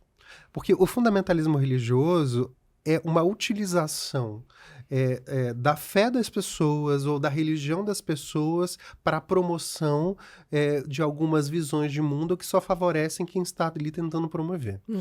Na psicologia da religião, a gente chama isso de religião extrínseca, que é a utilização da religião para a promoção de si, status social, para benefício financeiro. E muitas vezes pessoas que têm uma adesão à religião a partir desse espaço, né, do fundamentalismo religioso, acaba fazendo com que as pessoas que de fato têm aquela fé e aquele movimento ali sejam inclusive todas colocadas no mesmo balaio, no mesmo saco, e acho que a gente precisa fazer essa separação. Né? A gente precisa entender que a sexualidade é dom de Deus. Uhum. Né, para as pessoas que creem, né, para as pessoas que têm essa fé, que a sexualidade é dom de Deus. E se a gente pensa Deus como aquele que criou todas as coisas, qualquer forma de sexualidade é uma forma de sexualidade que tem a ver com Deus. É claro que a gente entende, por exemplo, que qualquer maneira de sexualidade ou qualquer coisa de sexualidade que força o outro a fazer uma coisa que o outro não quer. Aí não é de Deus. Aí não Exato. Que cria alguma coisa que não tem como ter um consentimento do outro. Ou quando não se respeita esse consentimento do outro, aí sim. Agora, fora isso, né, qualquer movimento da sexualidade com consentimento, com cuidado, com respeito ao outro e ao direito do outro, é uma sexualidade que a gente pode entender como uma sexualidade que faz parte de todos nós, é da natureza. Né? E aí eu acho que a gente está precisando, inclusive, nesse momento em que a gente está vivendo tantas crises climáticas, entender que nós somos parte da natureza, que a sexualidade é parte da natureza, que a natureza precisa ser respeitada. A gente está utilizando... Inclusive a nossa. Exatamente. A gente está, enfim... vivendo um momento que a gente precisa de fato entender quem nós somos e respeitar quem nós somos. Eu Como acho temos que respeitar toda a natureza mesmo. Exatamente. Falou, porque somos parte dela. Exatamente. Né? A E gente não é dono, Exatamente. é parte. Né?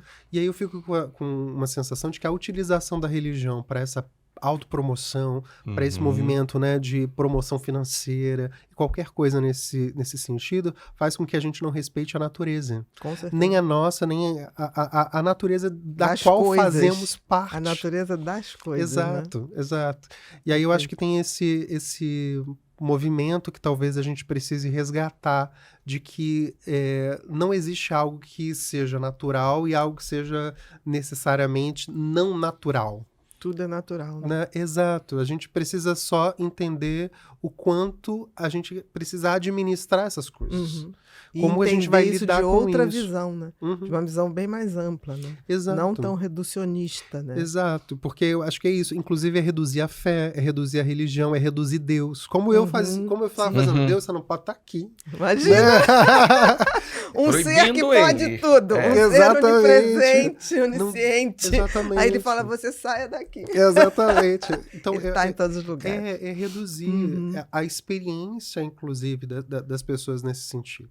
E aí é muito importante entender que a sexualidade não é um problema. O problema é esse movimento que diz que a sexualidade é um problema. Sim, entendi. Ficou perfeito o Não. que você falou. Agora, você que tá nessa, assim, mais à frente, né, nessa luta, assim, o que que você acha que a gente aqui, enquanto Brasil, e hoje, para mim, foi muito importante saber, né, que, assim, num país como o nosso, com tantas dificuldades, a gente ter tido um ganho tão grande e uma representatividade mundial, sendo o primeiro país, assim, com essa luta. Mas, enquanto nosso país, o que que você acha ainda que a gente precisa colocar como prioridade para o grupo? Eu acho que, antes de tudo, a gente precisa desconstruir os discursos de ódio. Porque, Perfeito. inclusive, muitas acusações que a população LGBTQIAP+, sofre porque incorpora discursos de ódio. As pessoas falam muito sobre a solidão gay, sobre a solidão da população trans, sobre a não oportunidade que as pessoas trans acabam vivendo, sobre como a população, principalmente a população de homens gays, está cada vez mais envolvida em sexo com uso de substâncias, e a gente precisa entender isso não como um defeito moral. Entendi. Uhum. Porque muitas vezes, eu acho que boa parte de como, inclusive, a psicopatologia foi se construindo foi a partir de uma referência moral dada de uma certa leitura, inclusive, do cristianismo.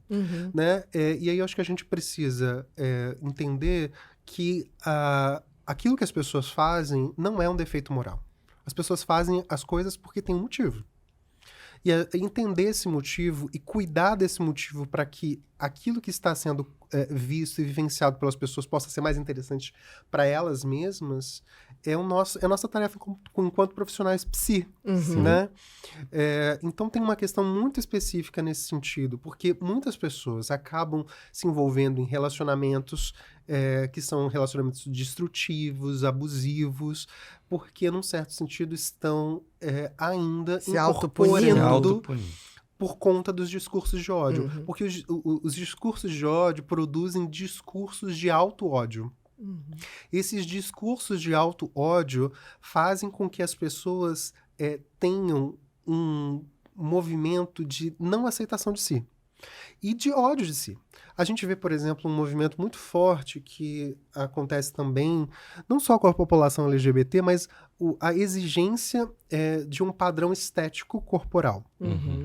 Que é muito forte dentro da população LGBT. Ou então uma exigência de que você precisa ter uma carreira super de sucesso. E não que isso não seja bom, não que a gente não possa ter carreiras de sucesso, mas muitas vezes as pessoas querem fazer uma coisa que elas acham que não podem porque aquilo não vai ser sinônimo de sucesso para as pessoas como um todo. Então, eu vejo, por exemplo, a população LGBT tentando criar muitas justificativas e tentando viver a vida, né, num certo burnout para poder mostrar para o outro que elas são dignas, justamente porque elas estão tentando lidar com esses discursos de ódio. De maneira disfuncional. Sim. Porque assim, Exato. que tem uma carreira de sucesso, que bacana, mas porque é fruto Porque é fruto da pessoa. do teu sentido e propósito de Exato. viver, De ok? Mas não para provar nada a ninguém. Exato. Porque aí tem um peso, né? Exato. E aí, assim, Tem o peso da validação. Então você não tem uma autoaceitação. Se Exato. é por isso. Se Sim, é sim. por A isso, questão então. não é a carreira em si, Exatamente. não é o movimento em si, não é nada em si. Essa que carreira está, tem a necessidade de provar o que algo. está motivando aquele processo. Então, eu recebo muitas pessoas em consultório, né, atendendo, que vivem verdadeiros processos de burnout, justamente porque elas estão lutando para ter o corpo perfeito, para poder ter a carreira perfeita, e o perfeito num sentido completamente idealizado. Porque elas falam, se eu tiver isso, se eu tiver aquilo, eu vou conseguir. E aí chegam naquele espaço e ainda existe um movimento de insuficiência. Então, eu acho que é muito importante que a gente consiga desconstruir esses discursos de ódio. Porque os discursos de ódio, eles criam os crimes, a violência, eles fazem com que essa estatística ela aconteça, e eu acho que a gente precisa fazer primeiro essa desconstrução em espaços religiosos que estão sendo usados, não eles em si, mas que estão sendo usados por pessoas que estão tentando se promover através de processos de pânico moral. E aí existe um movimento muito curioso que é assim, né, que é estabelecer um determinado grupo ou um determinado processo como um inimigo a ser combatido e dizendo, olha, eu tenho aqui a solução para poder combater esse inimigo. Essa estratégia é uma estratégia de guerra. E essa estratégia é uma estratégia que tem sido usada no Brasil desde de um determinado período para cá, que tem colocado, inclusive, a população LGBT como a população que precisa ser combatida. E não só a população LGBT, mas os direitos sexuais e reprodutivos das mulheres, as mulheres. A gente vive um processo de desigualdade em termos de gênero muito grande. As mulheres, nas mesmas posições, ganham de uma maneira muito diferente da que os homens ganham. Então, é isso. E aí a gente vê, por exemplo, claramente que a gente tem um processo de desigualdade. E esse processo de desigualdade, ele tem a ver com uma história de dominação. E eu acho que essa história de dominação, ela só continua por conta dos discursos de ódio. E aí a gente precisa desmontar os discursos de ódio. Para isso, a gente precisa desfazer inimigos. E não criar novos. E não criar novos. Nem radicalizar, exatamente. Né? Por isso que eu falo dessa articulação. Nossa, vamos criar essas articulações. Você está falando uma coisa tão bacana. Vamos para o Pipinho, tá?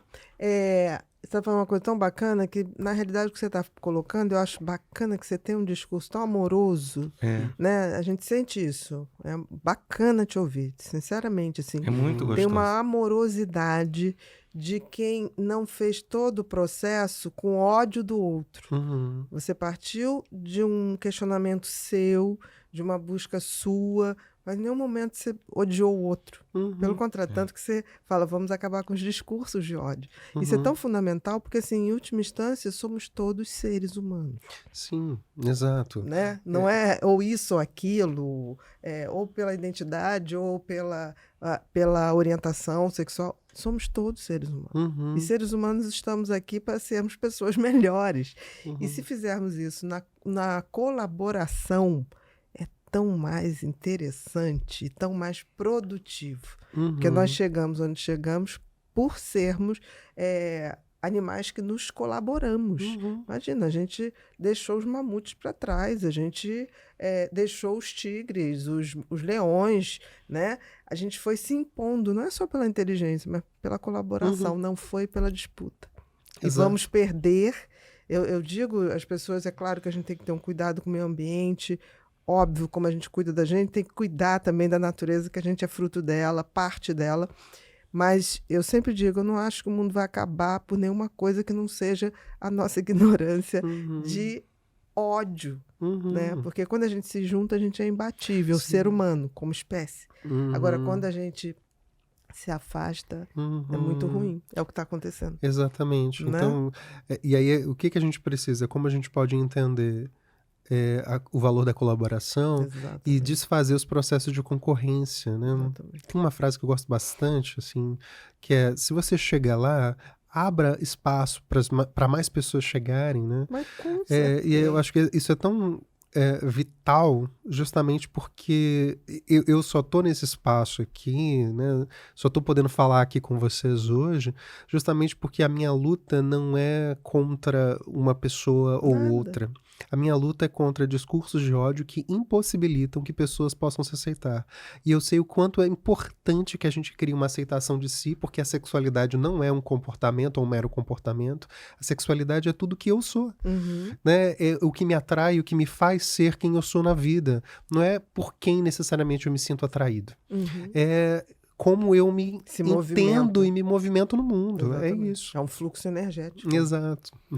Meu querido, nós chegamos num momento agora que é o Repórter Pipinho, né? É um momento onde nós temos uma comunidade que se chama Comunidade Ser Humano Sustentável, que não são só pessoas que fizeram alguma graduação, mas são pessoas que têm interesse em conhecimento e ao saber. E aí sempre a gente coloca 2 semanas antes do convidado chegar, a informação dele, dar o link. Pedimos para que eles não sigam, justamente para poder eles estarem olhando e a gente trazer. E aí eles fazem perguntas em cima do seu conteúdo, do que você fala, do seu livro, de tudo. E aí a gente vai começar agora com você. Tá bom? Tá ótimo. Muita coisa eu acho que já foi Já respondida. foi Mas vamos lá. respondida. Qual a importância da educação e da conscientização sobre a diversidade sexual e de gênero? Olha, tem uma questão muito curiosa, porque existe um medo muito grande de que haja educação sexual nas escolas, né? E aí esse medo ele vem a partir dessa ideia de um pânico moral, de que vão sexualizar as crianças. E eu acho que é muito importante que a gente possa, inclusive, ter esses espaços para falar sobre sexualidade, sobre questões relacionadas à diversidade sexual e de gênero, justamente porque são espaços de cuidado e de proteção para as próprias crianças.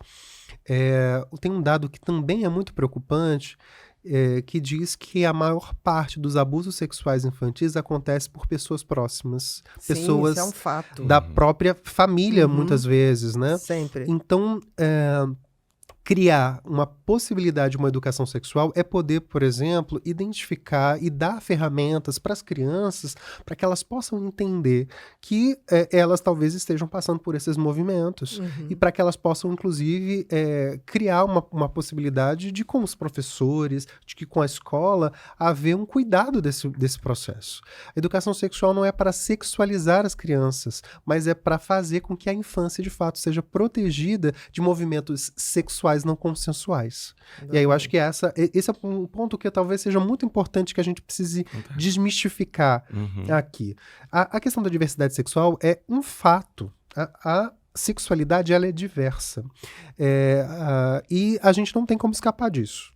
Mas a gente pode, com o processo da educação, em vez de olhar isso como um problema, a gente pode entender isso como algo natural e celebrar esse movimento para que as pessoas possam celebrar a sua própria sexualidade e as suas próprias... enfim, seu próprio movimento ali de diversidade de gênero, sem achar que elas têm um problema que precisa ser resolvido. Integrar essas pessoas, né? O que elas têm de melhor, que tragam para a Exato, sociedade, né? exato. Elas não são só uma orientação sexual. Né? Exato. Tem uma muito questão mais do que isso, Tem né? uma coisa muito curiosa nesse sentido, porque depois que eu contei para os meus pais que eu era gay, de repente, tudo que eu fazia era lido a partir desse lugar. E aí eu fiquei com muita raiva, que eu podia dizer, agora eu virei só gay. Exatamente. É como não se... sou mais nada. exatamente. Eu não É sou como mais se nada. Apagou tudo. a maneira pela qual eu me atraísse pelas pessoas Determinasse resumisse tudo que eu toda a sou. minha vida, exatamente. Fantástico. 2. Qual é o papel das crenças religiosas na terapia? Como você vê a intenção entre as crenças religiosas... A interação entre as crenças religiosas dos terapeutas e dos pacientes durante o tratamento. Você falou Olha, bem disso. Falou né? muito bem. Mas eu queria dizer uma coisa super importante nesse sentido. Eu queria muito dizer, porque a minha pesquisa hoje no doutorado é para poder entender como, quando processos psicoterapêuticos eles produzem danos às pessoas. Com certeza. Né? E aí é muito importante, assim, tomem cuidado com os profissionais que vocês são atendidos. Certifiquem-se de que eles são profissionais, que são psiquiatras, que são psicólogos mesmo, com registro profissional. E isso também não basta. Exato. Que também não vai... Isso é só também não uma basta. pontinha. Por exemplo, você falou da educação sexual de crianças, eu sou totalmente a favor, mas a gente também tem que formar esses professores, porque tem professores que vão levar suas crenças, distorções junto. Exato, É não. muito complicado Perfeito, isso, perfeito. nesse sentido da gente tem como a gente tem que conscientizar os terapeutas, os psiquiatras, né? Porque assim, tem gente que leva suas crenças, sua religiosidade para dentro do seu trabalho. Sim. Né? E aí, quando eu digo nesse primeiro movimento, né, de entender sobre a certificação dos profissionais... É o mínimo, né? por- Começa por é aí. o mínimo, é a portinha de entrada. Exatamente. É o Já ajuda, tapetinho. Começa por aí. Exato. Porque pelo menos a gente tem um conselho, né, um Exatamente. sistema conselho de psicologia que está tentando criar um processo de orientação e de cuidado para profissionais que produzem danos para as pessoas diante de Existe. denúncias que a gente Existe. tem. Agora, você vai para um terapeuta que ele não é certificado, a Aí gente você não vai tem fazer nem o quê? como... Exatamente. Como a gente vai fazer uma denúncia sobre Exatamente. esse processo? Você não aí- tem como reclamar a ninguém. Exatamente. É que nem comprar um chá fabricado não sei aonde, outro um remédio que você vai na farmácia. A farmácia você Exato. pode acionar Perfeito. o laboratório. Tipo assim, olha, aconteceu isso Exatamente. comigo, sei lá, cresci pelo na testa. Tem ali. Né? Eu adorei. Seja o que for. Cresci pelo na minha testa, eu queria saber, né? O que vai Exatamente, acontecer aí? exatamente. Ok, você tem um processo de reclamação legitimado, jurídico a seguir. Uhum. Fora disso, você não tem. Sim, né? a Então- gente viu agora há pouco tempo uma pessoa, né, que, enfim, acabou vindo a óbito porque foi fazer um procedimento estético com peeling de fenol com uma exatamente. pessoa que não tinha nenhum tipo de Que é uma formação. coisa que tem né? que ser feita dentro do centro cirúrgico, com cuidado, é um troço profundo. Exato, Aquilo não é um exato. descascazinho aqui, não é isso, Sim. né? Mas sobre a questão das Uhum. crenças religiosas, eu acho que a gente precisa, por exemplo, fazer uma coisa que está muito em falta dentro das graduações em psicologia, que é ensinar sobre psicologia da religião. A psicologia da religião ela vai trazer ferramentas para as pessoas entenderem que elas podem ter as suas crenças pessoais, mas entender que a crença pessoal dela não precisa ou não deve interferir Não deve. na atuação dele. profissional dela. Não deve e não pode. Exatamente. Além de ser uma infração ética, Exatamente. não é nada recomendado porque você não está levando em consideração o outro. Você está levando em consideração você num Você está espaço... se reafirmando. Exatamente, num espaço que é o espaço do outro. Exatamente. Se você vem aqui como um profissional de psicologia, falar de você, das suas questões e tentar entender um pouco melhor aquilo que você está passando na vida, e eu digo sobre o que eu acredito de Deus, do universo, enfim, eu estou fazendo um processo danoso em psicoterapia porque eu não estou ouvindo você, não estou considerando você, não estou considerando o que você acredita, o que você acha, seus valores, suas preferências, eu estou considerando a mim naquele Não, você processo. está fazendo exercício de ego. Exatamente. Satisfação do seu ego de impor a sua verdade ou a sua crença como Sim, sendo e aí eu só tô... a única válida. né? E aí é isso, é a utilização da psicologia para promoção de si. Uhum, E não exatamente. para um oferecimento de um serviço em saúde mental, Perfeito. que tem a ver com o outro, né? E aí a interação das crenças religiosas com os pacientes. Eu acho que tem uma coisa muito curiosa que é isso, né? Eu, um tempo atrás, eu atendia num consultório e aí entrava uma pastora que eu atendia, e ela saía e depois entrava uma mãe de santo. Uhum. Eu logo atendia, elas tinham horários próximos, e às vezes elas se encontravam na sala de espera. E era muito curioso porque elas não sabiam disso. E elas se davam muito bem, obrigada. Muito bem. Exatamente. E aí era muito curioso, porque tanto uma quanto a outra falavam bem uma da outra, assim. E eu fico pensando, se elas soubessem, o que mudaria? Exatamente. Né? Será que mudaria alguma coisa? Porque, olha que curioso, o fato de saber da religião da outra pessoa talvez impediria que elas tivessem um relacionamento ali, mesmo que seja esse relacionamento de corredor. Não, amigável, mas gentil, de poderia gentileza. mudar. Exatamente. Poderia e mudar. aí eu penso nesse processo e penso no respeito que a gente Com precisa ter com o outro. Ser profissional de psicologia é muito desafiador porque a gente precisa, de fato, ter uma consideração em relação ao outro. Aquilo que o outro diz, a perspectiva do outro, aquilo que o outro pensa e como a gente pode auxiliar o outro a partir das suas próprias perspectivas.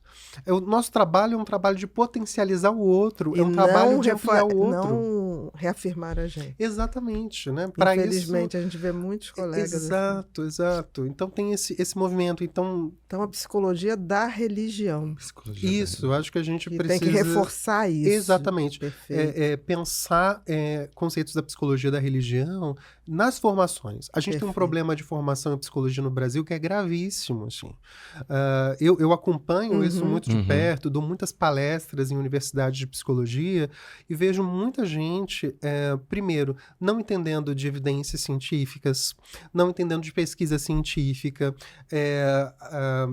achando que vai fazer uma adesão a uma abordagem como se fosse uma conversão religiosa.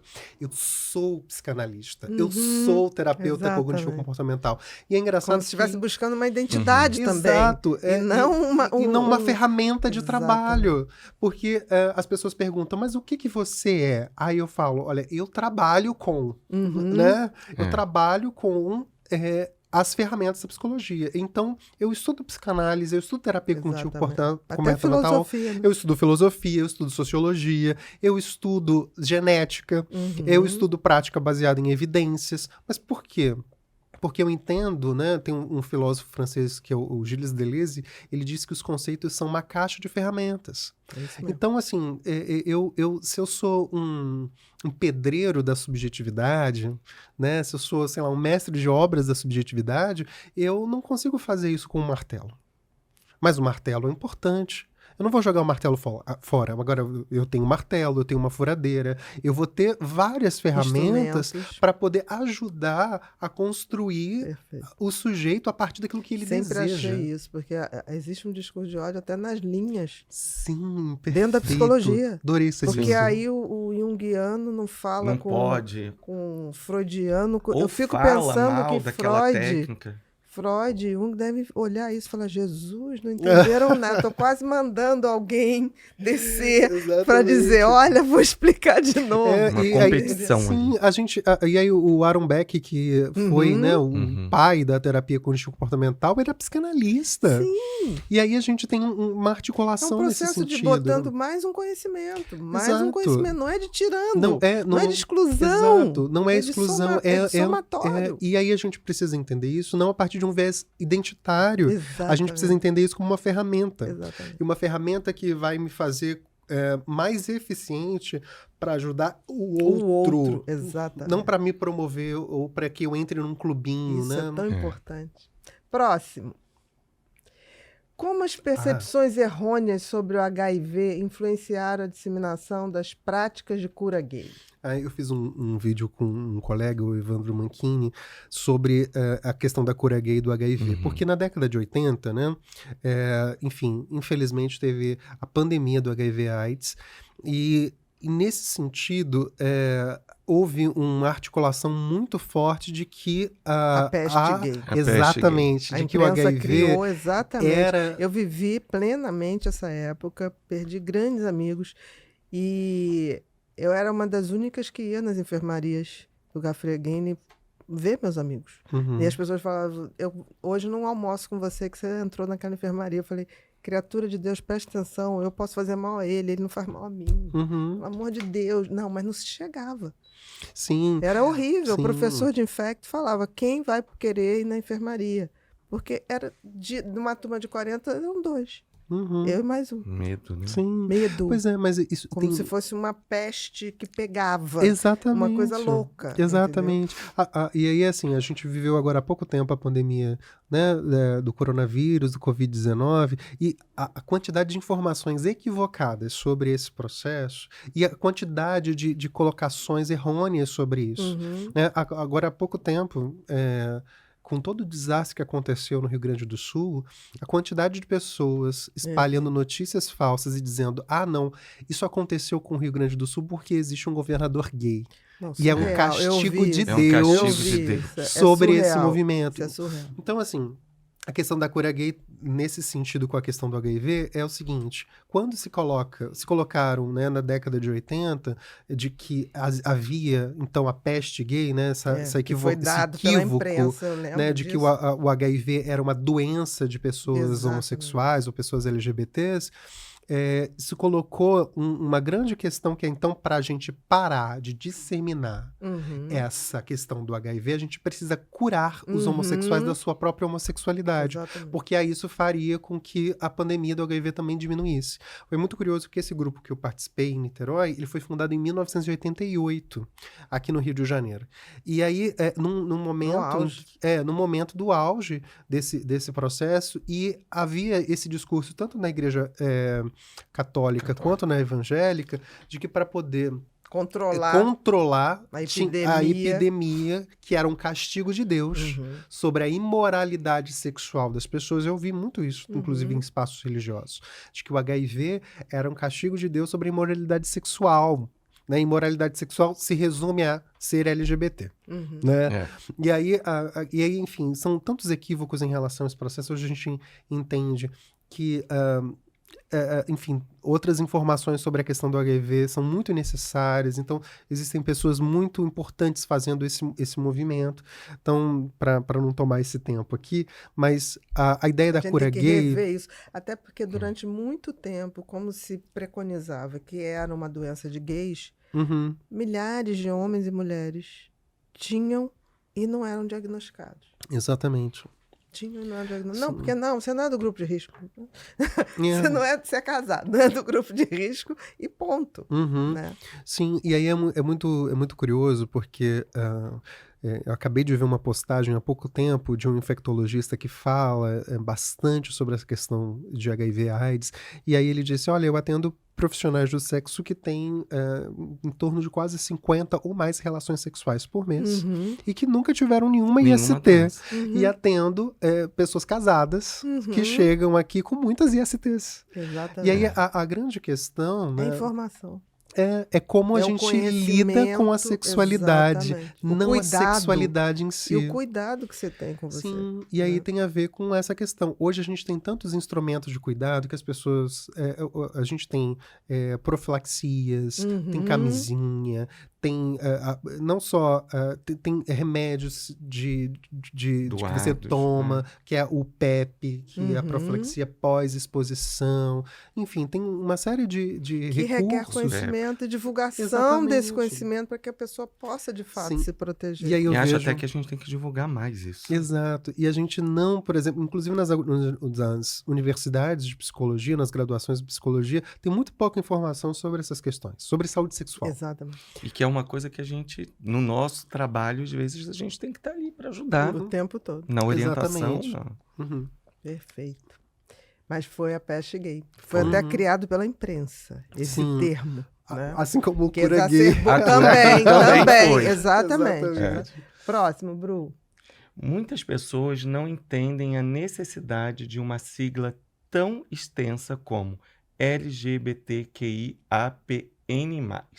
Você pode explicar qual é a importância dessa representatividade? Sim, acho super importante. Eu também acho.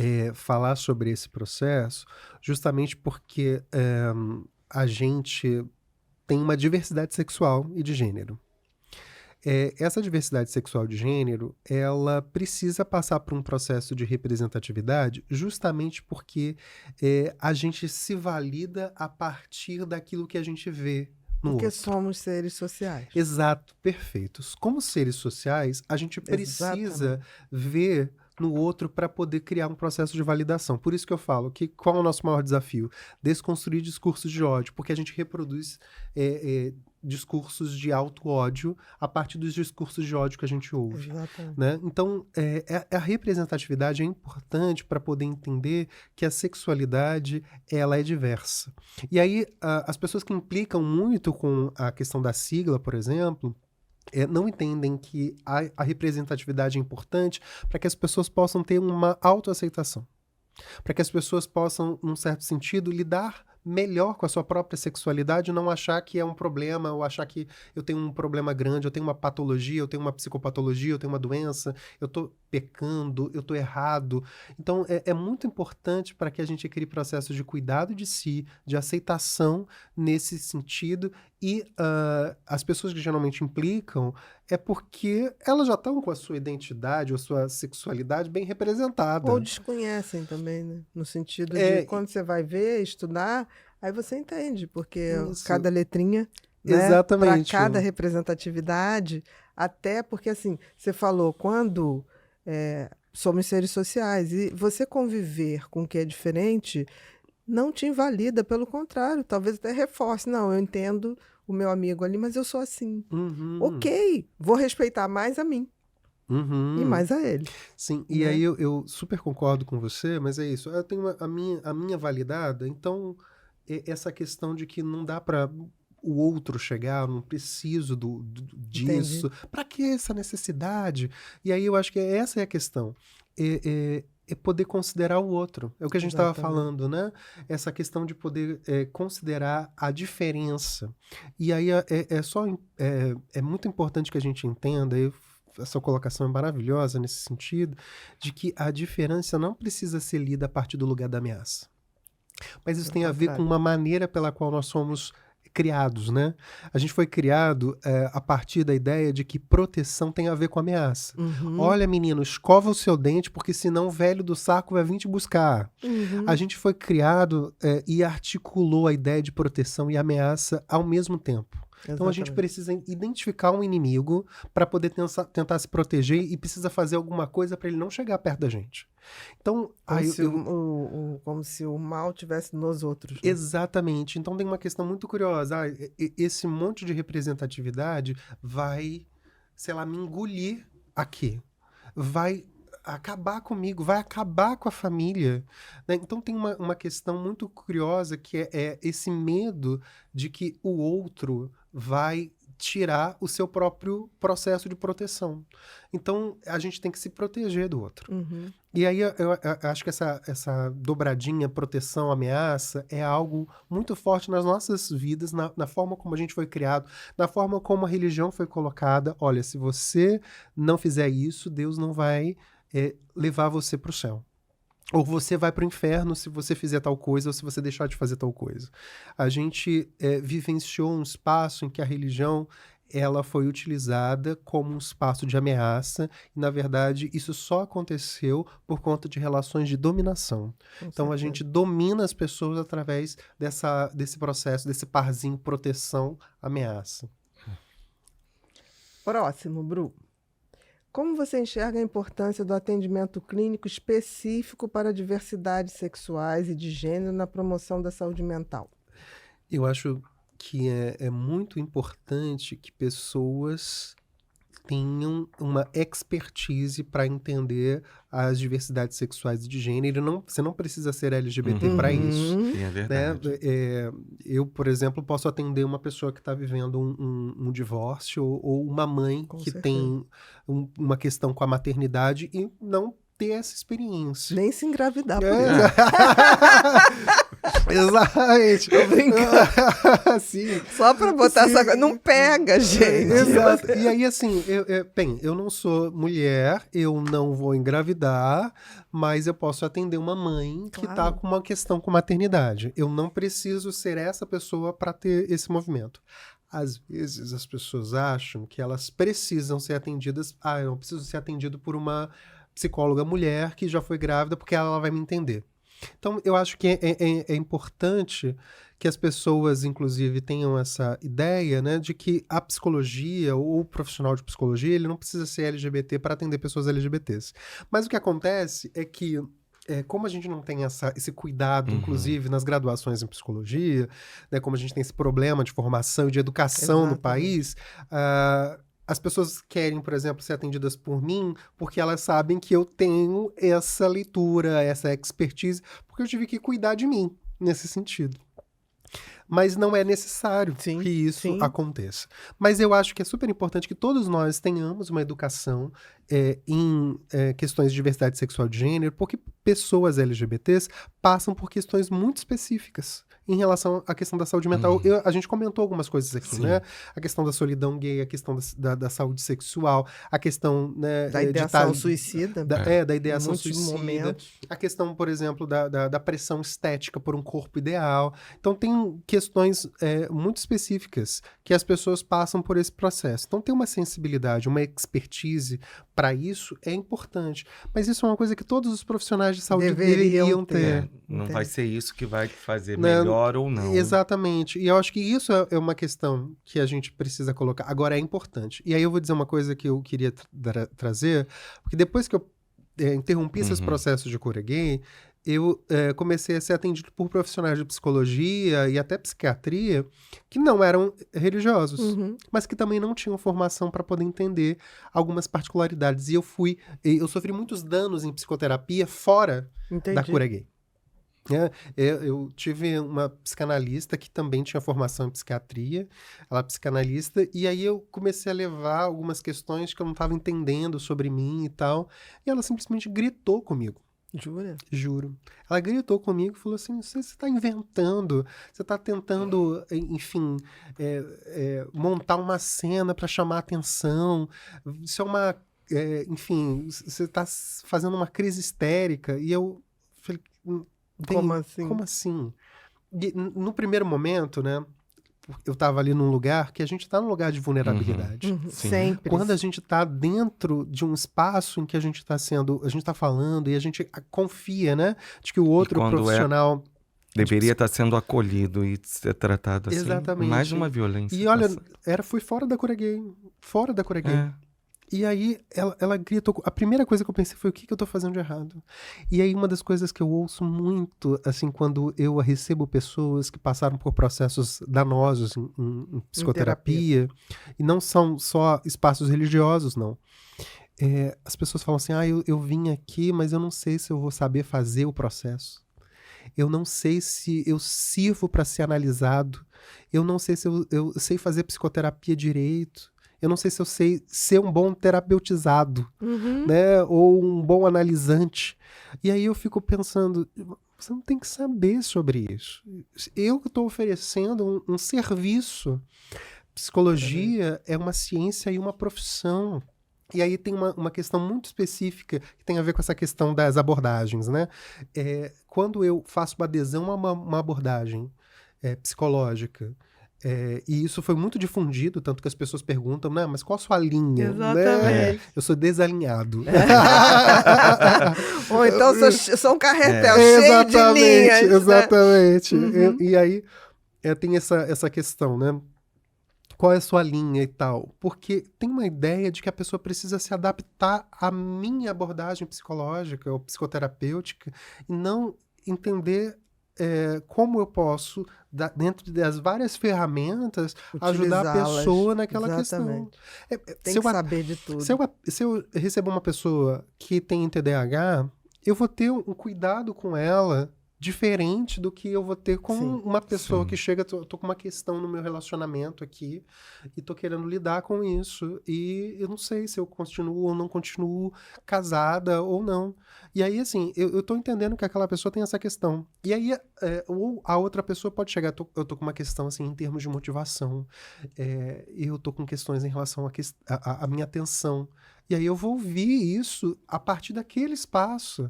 E a pessoa pode ter um diagnóstico em TDAH. Mas pode ser que seja só uma pessoa que esteja ali lidando com uma situação da vida, do cotidiano, e que ela queira, enfim, entender melhor se ela continua ou não no relacionamento. Por isso essa parceria entre psiquiatras e psicólogo tão fundamental. Uma troca de palavras, né? Sim. Do tipo assim... Olha, ele chegou aqui, isso acontecia muito comigo, chegou aqui com essa desatenção, relacionamento. Quando eu fui ver, cortar a luz, porque ele esqueceu de pagar a luz. Falei, definitivamente, né? Para um TDAH, você dá isso logo de cara, não é legal, mas a gente vai evoluir para isso. Então, você vai entendendo o que foi deixando o outro também transtornado, de tipo assim, deve fazer de propósito. E não era, imagina. Não é. E aí todo mundo fica sem luz, né? E aí vira um julgamento também, não, isso aqui você fez como de preguiça, aconteceu, né? Como aconteceu comigo, não sei o que é uma crise histérica. Exatamente. E aí é uma definição do outro. É uma infantilidade. Né? Exatamente. E aí eu acho que é isso. É uma utilização equivocada do diagnóstico em saúde mental. Exatamente. Porque o diagnóstico não é para rejeitar, é para entender melhor. Exatamente. E o diagnóstico não é para atribuir uma identidade para o outro, para que o outro se veja só a partir daquele espaço, né? É justamente para criar uma pacificação para alguma coisa que o outro não está entendendo. Exatamente. Sabe? Novamente é um instrumento. Exatamente. Não é um fim. Exato, é Né? perfeito. E aí existe esse movimento também muito equivocado de uma psicopatologização, e as pessoas, não, todo mundo quer psicopatologizar porque a indústria farmacêutica, e aí vem uma série de teorias conspiratórias Exatamente. que acabam acontecendo justamente porque a gente tem um problema de formação muito grande. E esse problema de formação, ele impede que a gente tenha uma leitura ampliada sobre os fenômenos. E a gente cria uma redução como se não existisse. E algumas pessoas falam, TDAH não existe, isso é uma invenção da indústria farmacêutica. E aí eu acho que é a mesma questão relacionada à população LGBT. Exatamente. Existem questões muito específicas de saúde mental para a população LGBT que precisam ser observadas. Com certeza. Mas isso deveria ser algo que todo profissional de psicologia deveria ter. Esse olhar. Sim. Pode não ser até... eu não me sinto tão à vontade, mas tem que ter o olhar. Sim. Até para encaminhar. Sim, exato. Até para chegar e falar assim, olha, eu gostaria que você fosse fazer a terapia com uma pessoa que está mais habilitada. Uhum. Eu te entendo, compreendo, mas você vai ser muito mais prazeroso, produtivo para você. Uhum. Mas para isso acontecer, acho que a gente precisa lidar com questões de formação. Com certeza. Questões relacionadas a um processo de que quando eu estou ali, eu estou sendo um profissional. Exatamente. Porque tem uma coisa egóica, narcisista mesmo, de eu não posso ser visto nesse lugar de que... Não sei. Não, mas eu acho tão simples isso. Por exemplo, alguém me liga para uma entrevista, podia me dar uma entrevista? Qual o assunto? Não, mas quem me indicou foi não sei o quê. Aí eu falei assim, não, me diz o assunto.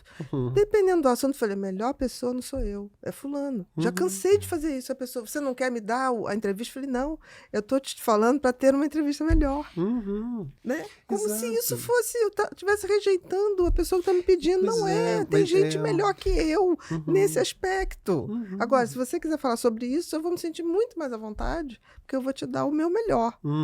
E eu acho tão simples falar, não sou a melhor pessoa para isso. Entendeu?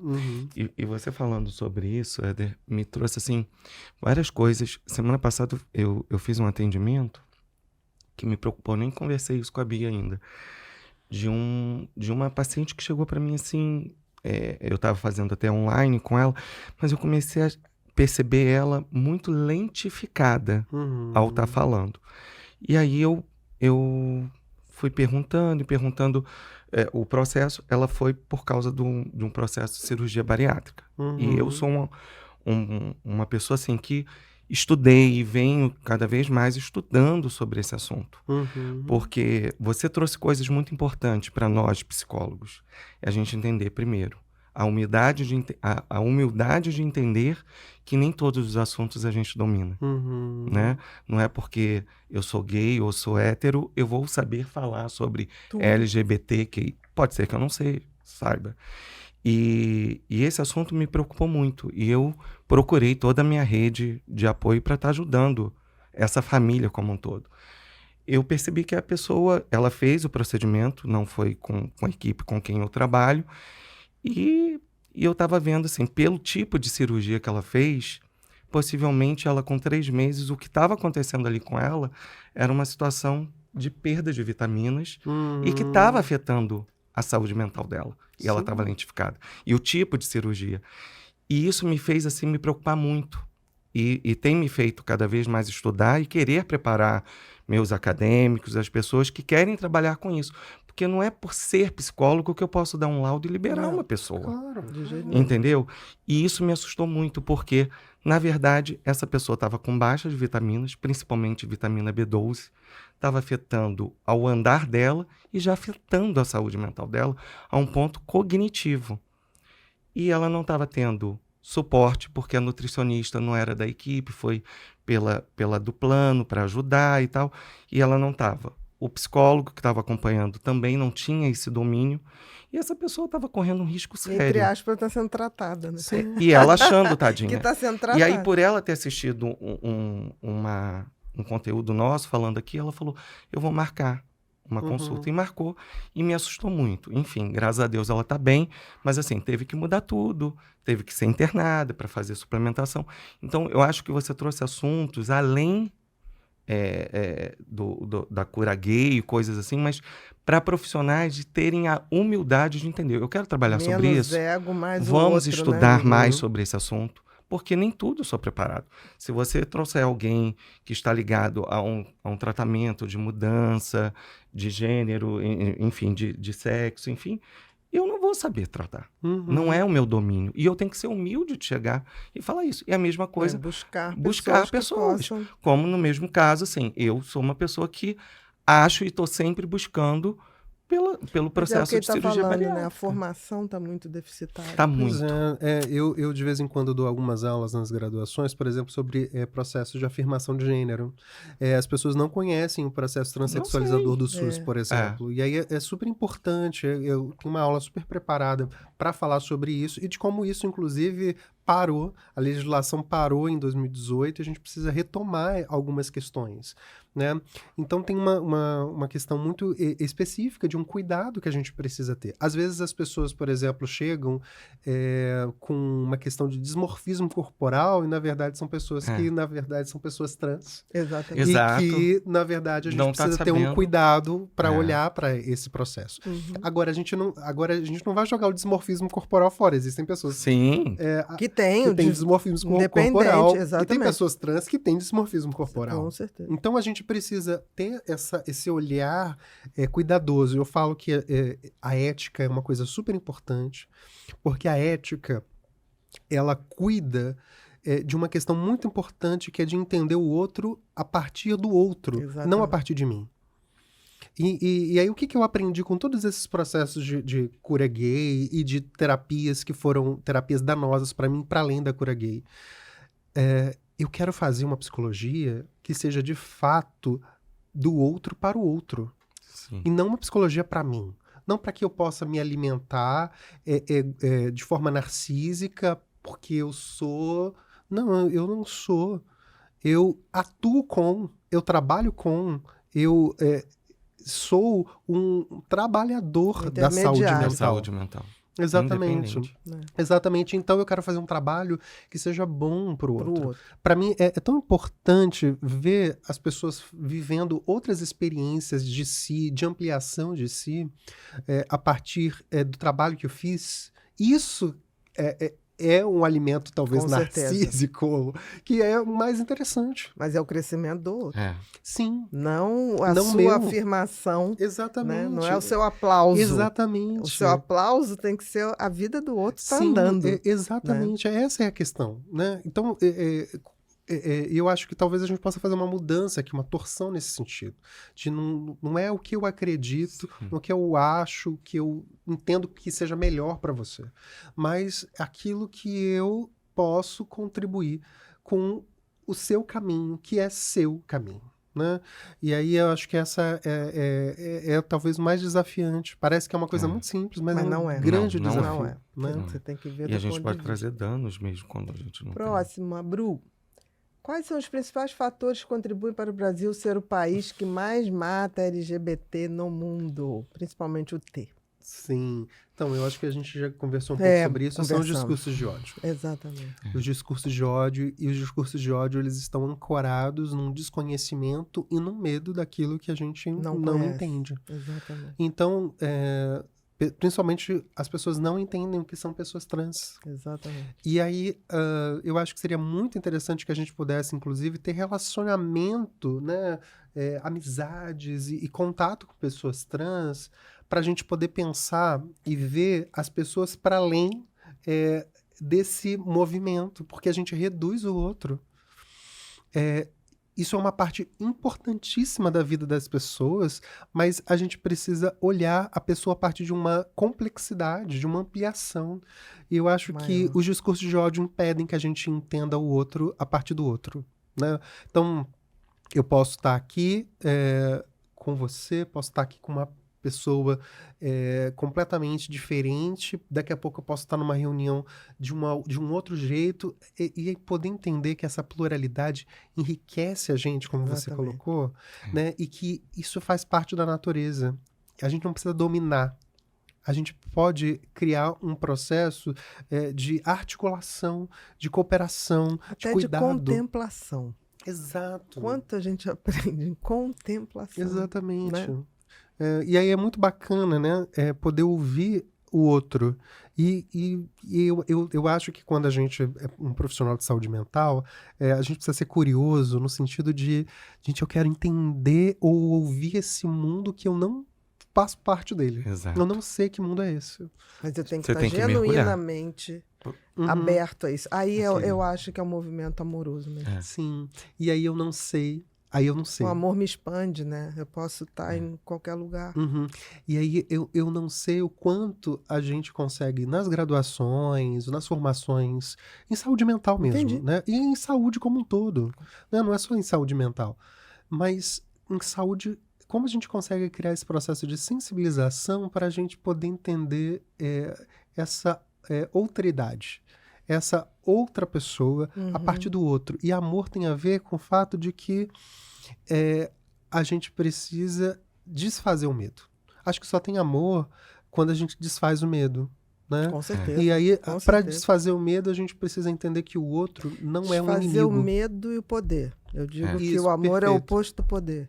Eu não posso querer ter poder sobre o outro. Uhum. Jamais. Uhum, Que aí eu não tenho espaço O para amor é livre. né? uhum. O amor é expansivo, né? É. Dá conta de você estar em tudo ao mesmo tempo sem se diluir, né? Próximo, Bru.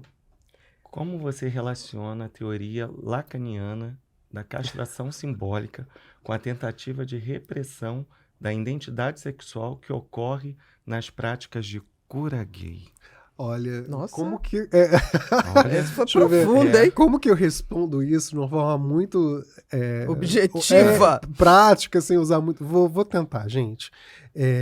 Bem, tem uma questão muito curiosa que eu falo que a psicanálise, ela... a história da psicanálise é uma, e Freud, Lacan, os psicanalistas que propuseram a teoria é outra, né? A gente precisa entender que a teoria psicanalítica ela foi produzida a partir da observação de casos clínicos específicos. Numa época que a gente não tinha recursos como neuroimagem, recursos de neurociência que a gente hoje tem. Exatamente. E nem recursos de pesquisa Não, num sentido de exatamente. poder ampliar a amostra que tinha. Então, assim, Exatamente.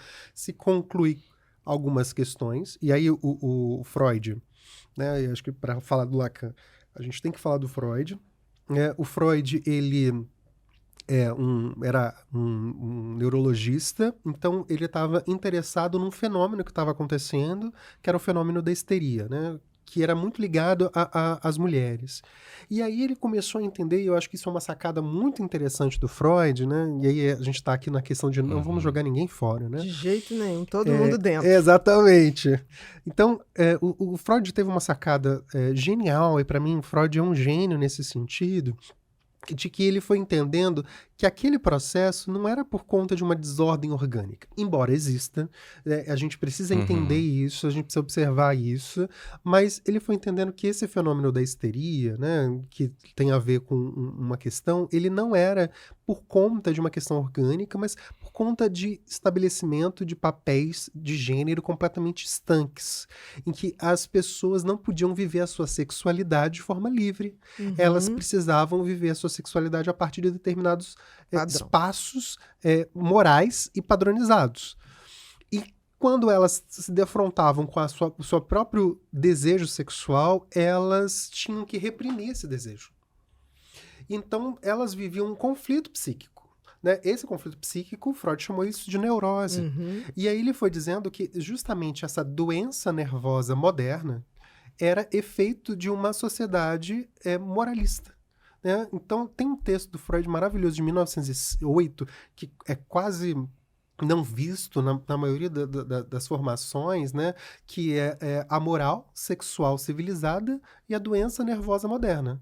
Ou seja, a doença nervosa moderna, que é a histeria ali, né? Tem a ver com a moralidade social. A moralidade sobre a sexualidade. Então, Freud foi fazendo o quê? Ele foi desmanchando algumas concepções do sexo. Não, o sexo não é necessariamente para reprodução. As pessoas têm sexo por prazer. Uhum. As pessoas têm sexo porque elas, né, desejam ter prazer. E o prazer, ele não está ligado só à genitália. Às vezes está ligado a um pedacinho da sua orelha.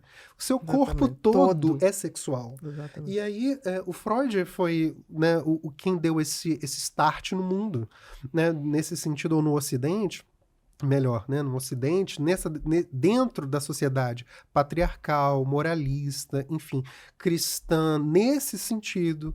Então, ele começou a mostrar uma sexualidade que não era necessariamente nesse sentido. Então, quando ele foi falando sobre a sua teoria, ele não foi falando necessariamente das pessoas, mas ele foi fazendo uma análise social. Tanto que o Freud se torna um pensador da cultura. Então ele começa a pensar sobre o mal-estar na cultura, a moralidade sexual. Os textos do Freud, a partir de 1920 até 1939, são textos sobre a cultura. E aí a gente começa a reinterpretar ou interpretar os textos a partir do sujeito de uma forma muito individualizante.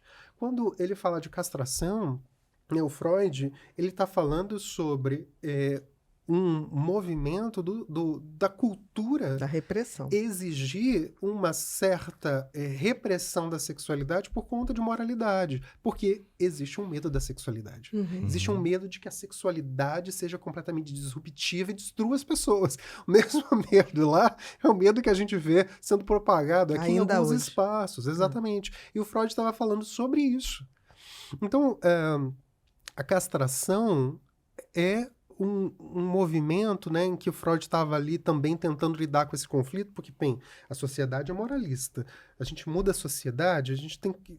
Tá difícil aqui mudar a sociedade. Então a gente faz o quê? A gente tenta falar com os sujeitos para dar uma disfarçada, mas esse negócio de disfarçar produz sintoma. Então o Freud estava com essa questão na cabeça, né? E aí as pessoas vão pegando esses conceitos do Freud e vão fazendo uma salada com isso. E a gente tem que ver que todo esse conceito é também compatível com a época. Exato. Com essa influência de tempo, né?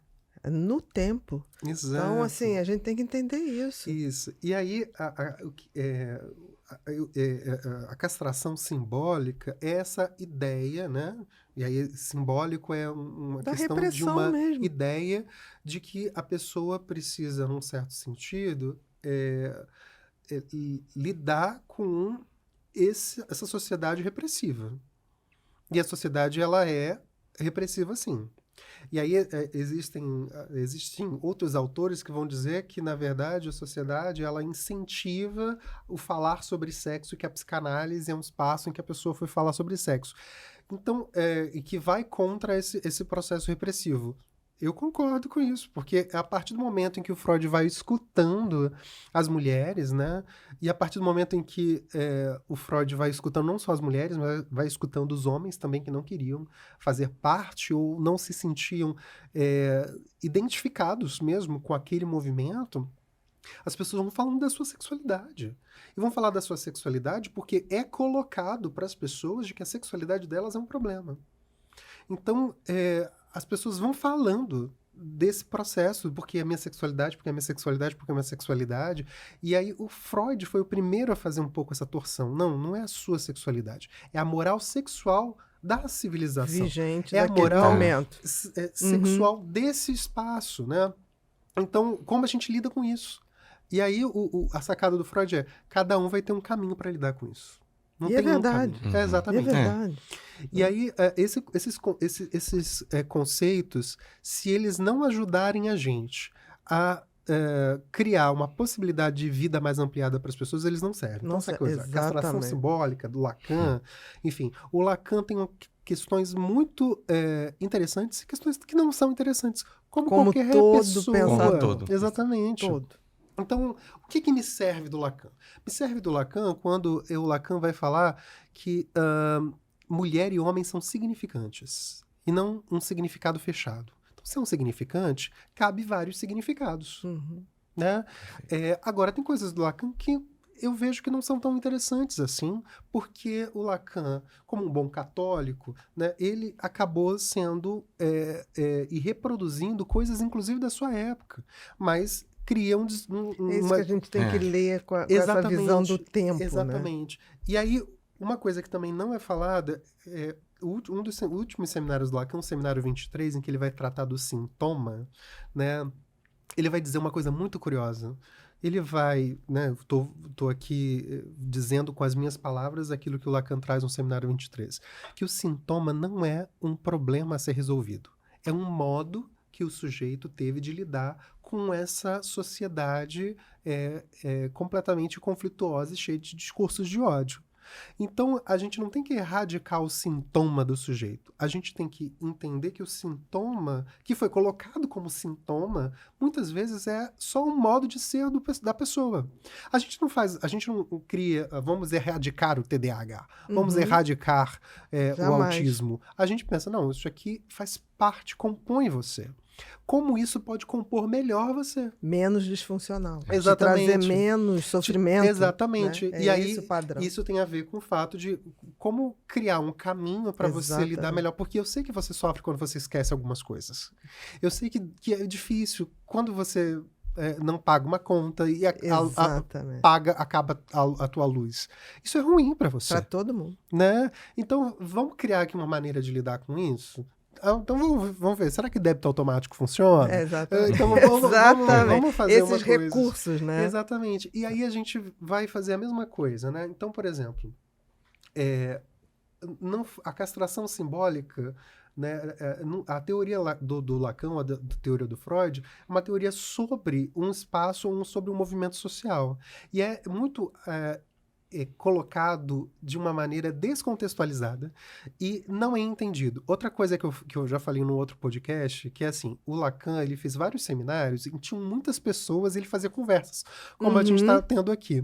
Mas só que só pegavam a fala dele e reproduziam. Tanto que ele ficou conhecido como uma pessoa que era completamente não entendida, porque, imagina, nós três conversando, e aí pegam... Uma coisa descontextualizada. Assim, exatamente, aí só pega a minha fala, e exclui a fala de vocês. Pronto. Claro. Vai dar uma verdade absoluta sua. Exatamente, e fica completamente descontextualizado, porque você trouxe questões que fizeram com que a minha fala se modificasse, porque a gente criou aqui um pensamento coletivo. E os seminários do Lacan eram aulas abertas em que existiam filósofos. Isso era colocado para o debate. Filósofos, sociólogos, médicos, outros psicanalistas ali que estavam construindo conhecimento com Lacan. E aí pegaram a fala dele, cortaram. Como e se aí aquilo fosse uma verdade absoluta. Não, o Lacan era um facilitador daquele espaço. E aí ele dizia coisas, era provocado, mudava coisas, e ele mudou concepções. Verdade. Né, ao longo do tempo. Assim como Freud mudou concepções ao longo do tempo. O problema não é necessariamente o Lacan, embora eu tenha algumas discordâncias com algumas questões, né? E com a teoria psicanalítica eu tenho algumas discordâncias, né? Hoje eu sou um grande crítico da psicanálise, né? Um imenso mas sem deixar de respeitar da psicanálise. As questões que trouxeram uma ferramenta. Sim, mas... Eu critico como uma pessoa que estuda muito psicanálise. Claro, não é a crítica irresponsável de quem nunca viu e critica. Como uma pessoa que lê psicanálise, enfim, como uma pessoa que está ali. O meu doutorado é em psicanálise, né? Sim. E é justamente por conta desse processo. Você está preparado para criticar. Sim, ao mesmo tempo que eu estudo psicoterapia baseada em evidências. Eu estudo terapia cognitivo-comportamental, terapia comportamental dialética, terapia da aceitação e compromisso. Mas por quê? Porque eu entendo isso como ferramenta. Exatamente. E não como uma identidade religiosa, e não como uma identidade. Isso é fundamental. Porque não é sobre mim, é sobre... O que eu posso facilitar a vida do outro. Exato, o que me ajuda a ajudar. Exatamente. Né? E aí isso tem a ver com um olhar para isso como uma ferramenta. E aí a questão da repressão sexual, ela não é por conta necessariamente da teoria. O problema é que a teoria foi usada para manter determinados processos de repressão sexual. Eu não sei se eu consigo responder assim da forma mais... Foi perfeito. Entendi. Próximo, Bru. Qual é a sua perspectiva sobre a aplicação da teoria do complexo de Édipo em pacientes LGBTQI, APN+, e como você acha que essa teoria pode ser revisada ou adaptada? Vamos lá, vamos explicar o complexo de Édipo, né? O complexo de Édipo também é lido a partir muito do sujeito, do papai, da mamãe, do filhinho. Só que, se a gente for pensar que o Freud estava fazendo um pensamento sobre a cultura, o que o Freud estava falando? O Freud estava pensando que a cultura se estabeleceu a partir de processos de concorrência e poder. Processo de dominação. E o que é o complexo de Édipo, senão um olhar, né, que o Freud está fazendo, utilizando, né, a história de Édipo Rei, que é um mito grego, para poder pensar sobre as relações de poder e dominação. A primeira coisa, se a gente conhece a história de Édipo Rei, né, o Édipo recebeu uma profecia de que ele iria matar o pai e casar com a mãe. E aí, para que ele não cumprisse essa profecia, ele sai correndo, ele sai fugido do espaço em que ele está para ir para um outro lugar. No meio do caminho, ele encontra uma pessoa, tem ali, né, uma briga de prestígio com essa pessoa e mata essa pessoa. Só que ele não sabe que aquela pessoa era o pai. O próprio pai. Exatamente. E aí ele vai para um espaço, né, um outro lugar, conhece uma mulher que ele também não sabe que é a mãe dele e se casa com ela.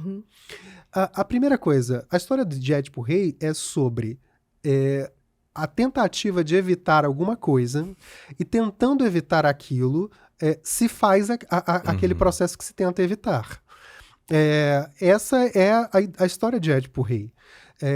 E ele só faz aquilo porque ele não sabe que está fazendo. Exatamente. É inconsciente. Exatamente. É sobre exatamente. isso, né? O que é o complexo de Édipo? Não é sobre papai, mamãe e filhinho. Não. É sobre aquilo que não se sabe que se está fazendo. Exatamente. Que domina a gente sem que a gente saiba. Exatamente. Então, eu sou dominado por aquilo que eu não sei.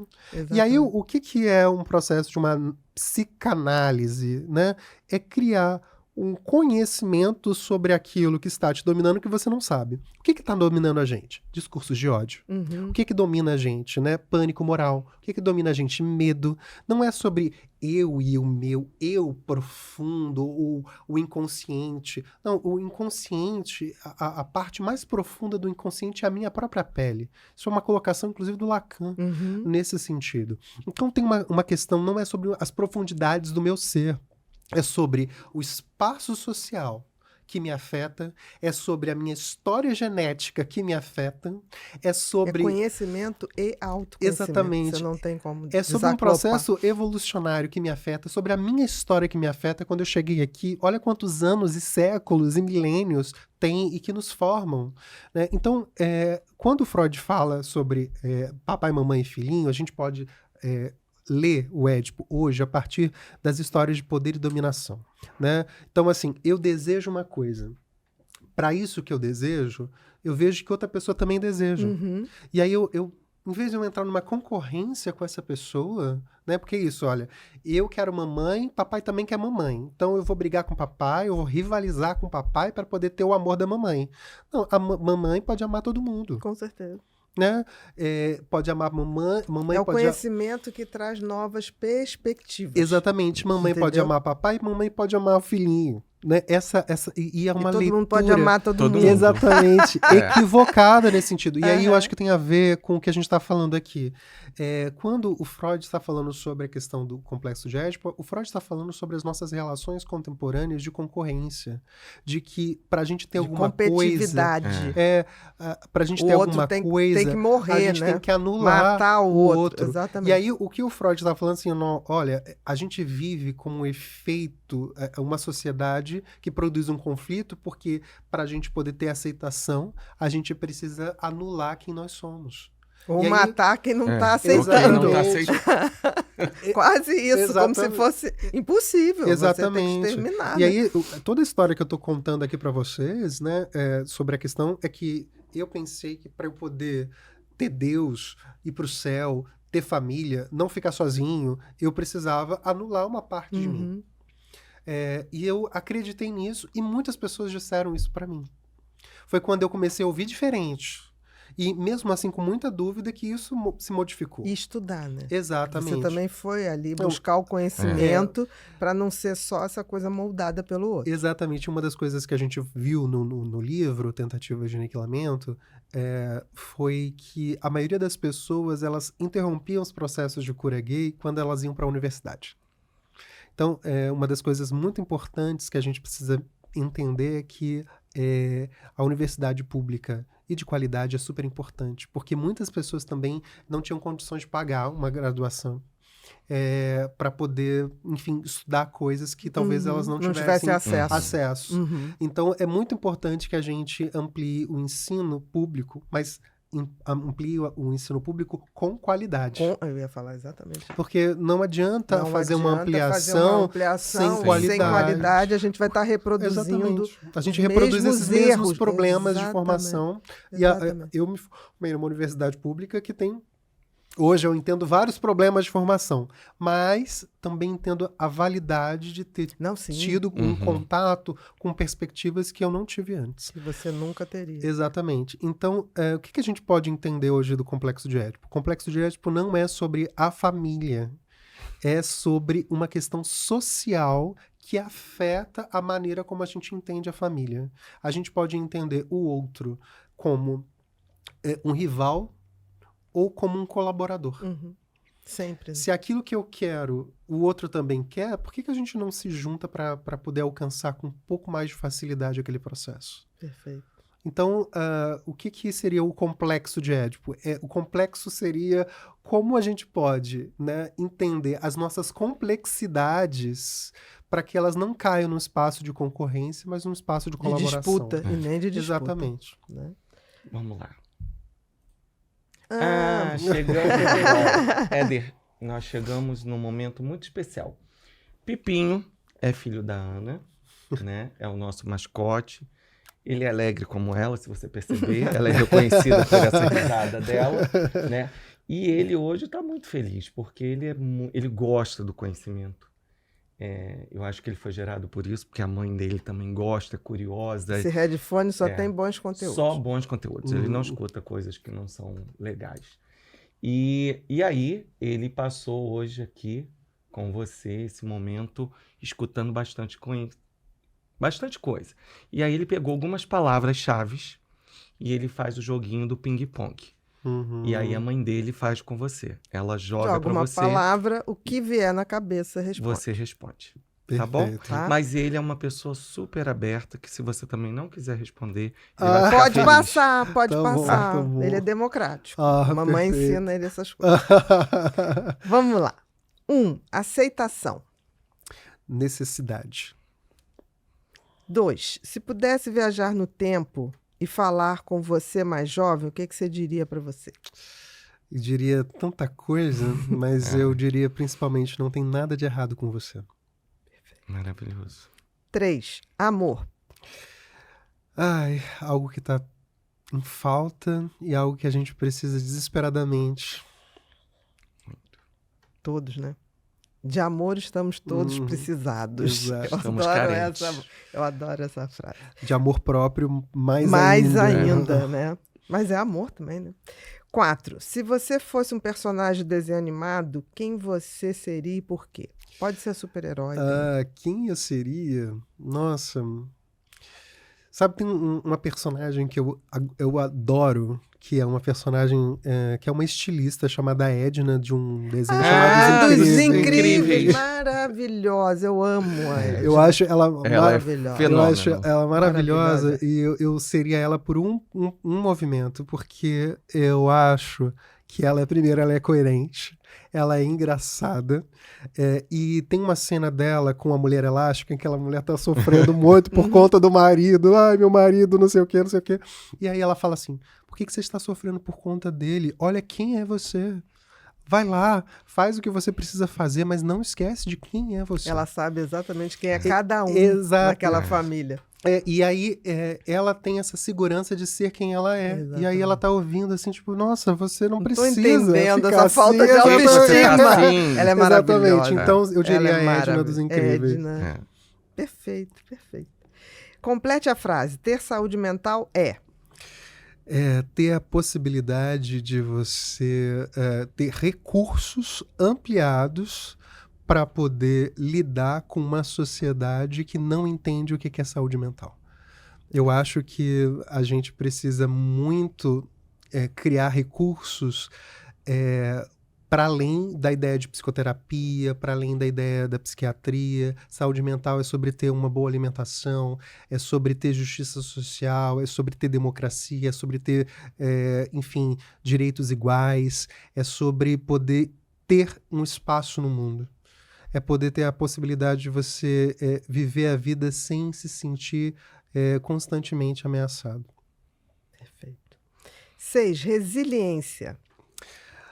Resiliência, para mim, é a primeira coisa. Eu fico pensando se eu gosto ou não gosto muito dessa palavra, mas para mim, a resiliência seria a possibilidade do sujeito fazer e refazer a vida a ponto dele conseguir se ampliar a partir dele mesmo, a ponto dele conseguir se reinventar, não para poder se tornar uma outra pessoa, mas para poder se tornar ele mesmo. Perfeito.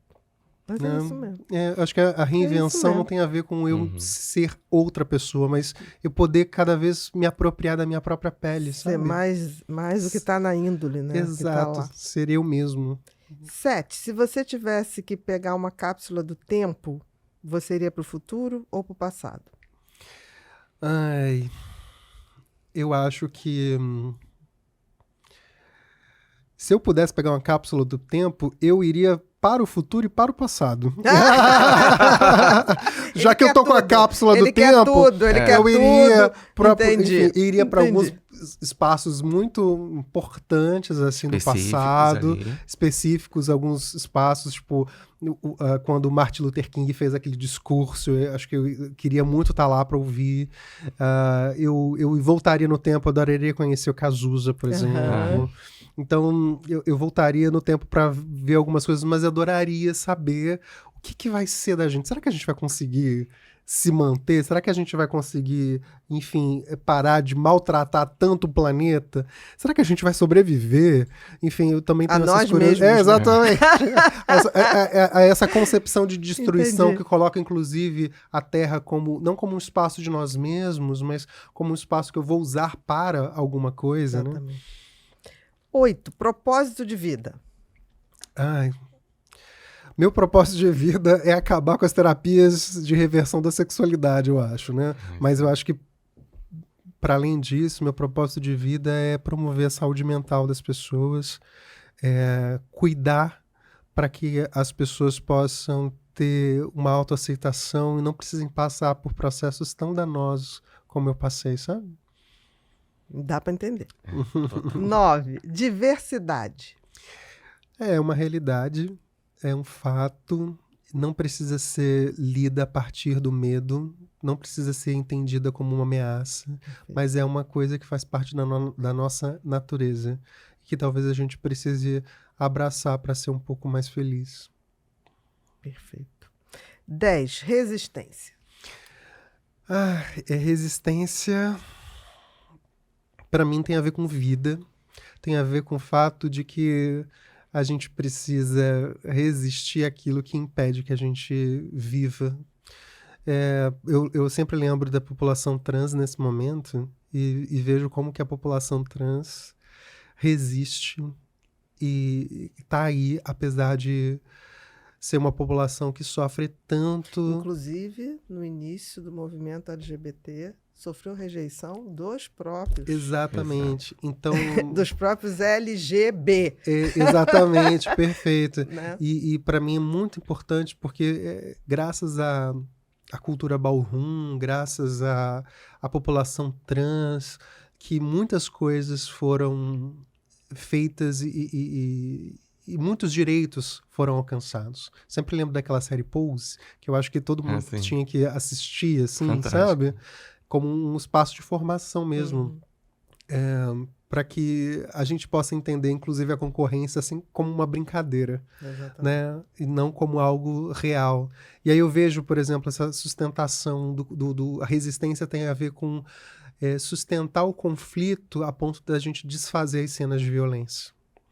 E a gente só consegue desfazer as cenas de violência quando a gente para de tentar encontrar um inimigo a ser combatido, seja de qual lado for. Eu acho que a gente precisa desfazer os lados e poder entender que a gente não tem inimigos a serem combatidos. A gente precisa desfazer as cenas de violência, desfazendo as identificações de inimigos. Perfeito. Querido, queria muito te agradecer. Muito obrigado. Obrigada, muito obrigada. Vamos fechar aqui a roda. Foi maravilhoso. Foi maravilhoso. Queria te oferecer o meu livro de felicidade, que foi escrito na pandemia, por alguém que se recusou a ser infeliz. Muito obrigado. Esse livro também, que é o Mentes que Amam Demais, muito bom. tá? Espero que você goste. Muito você obrigado. Agora vai usar essa câmera para dar Perfeito. todos os seus recados. Fique à vontade. Antes de tudo, muito obrigado por esse Que espaço. isso? Muito obrigado pelo Olha, convite. obrigado pelo Você. tanto de conhecimento que você trouxe de uma forma tão amorosa. Dá vontade de ficar o tempo todo. É bonito a gente ser tomado pelo conhecimento amoroso. Porque tem gente que obrigado. pega o conhecimento e quer jogar como se fosse uma pedra Exato. em cima da gente. E eu acho que isso é a tal rivalidade, cria rivalidade. A gente pode passar conhecimento amorosamente. Sim, obrigado. Obrigado por Que ter essa marca, enfim, eu agradeço. Mas queria dizer para vocês, assim, onde vocês estiverem me ouvindo a gente aqui hoje, a primeira coisa que eu queria dizer é, se vocês acreditam que existe alguma coisa de errado com vocês, isso é uma grande mentira, uma grande enganação. Todos nós somos únicos, somos singulares. Você pai, você mãe, vocês não fizeram nada de errado em relação à criação dos seus filhos. Vocês fizeram o melhor. Você que está me ouvindo, é muito impressionante como eu vou ouvindo as pessoas nos consultórios e vejo como as pessoas são incríveis. Elas fazem tão bem o que elas fazem, elas tentam fazer o melhor e a sensação de insuficiência é tão grande. Então, o que eu queria trazer para vocês é essa ideia ou essa sensação, essa crença de insuficiência, é só isso, é só uma ideia, é só uma sensação, não é um fato, não é uma verdade. Todos nós somos suficientes quando a gente entende que nós somos singulares, quando a gente entende que somos únicos. E isso não é só uma filosofia, isso é uma realidade. E acho que a gente precisa entender que nós somos, de fato, pessoas especiais porque somos únicos, não porque somos melhores ou porque temos habilidades X ou Y. E eu queria trazer isso para vocês, assim, se eu puder trazer. E eu acho que, independente de em que lugar a gente está, em que momento da vida a gente está, a gente pode sonhar. E é importante que a gente entenda que os nossos sonhos precisam ser nossos, porque muitas vezes a gente sonha sonhos ou planos que não são nossos, mas são planos idealizados de alguém que a gente acha que deveria ser para poder alcançar o amor de não sei quem, ou para alcançar a aceitação de não sei quem.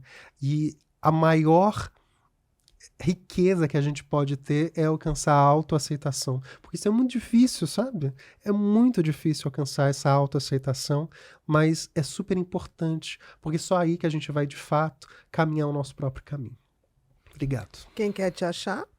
Olha, meu nome é Éder Belo, Éder com H, Belo com 2 L. Só colocar esse nome no Google, no Instagram, que vocês me acham rapidamente. Chega lá. Por lá, chegam lá. Querido, muito obrigada. Muito obrigado. Obrigada. Queridos, nós estamos finalizando mais um episódio do Pod People e hoje foi com esse cara bacanérrimo. Se você não conhece, eu sugiro que você conheça. Éder Belo. Vai lá, se informa. Tenha informações amorosas, porque essa é a única maneira da gente mudar de verdade. Conhecimento, autoconhecimento e amor. Não faz mal a ninguém nunca e só faz da gente seres humanos melhores. Muito obrigado e até o próximo Pod People.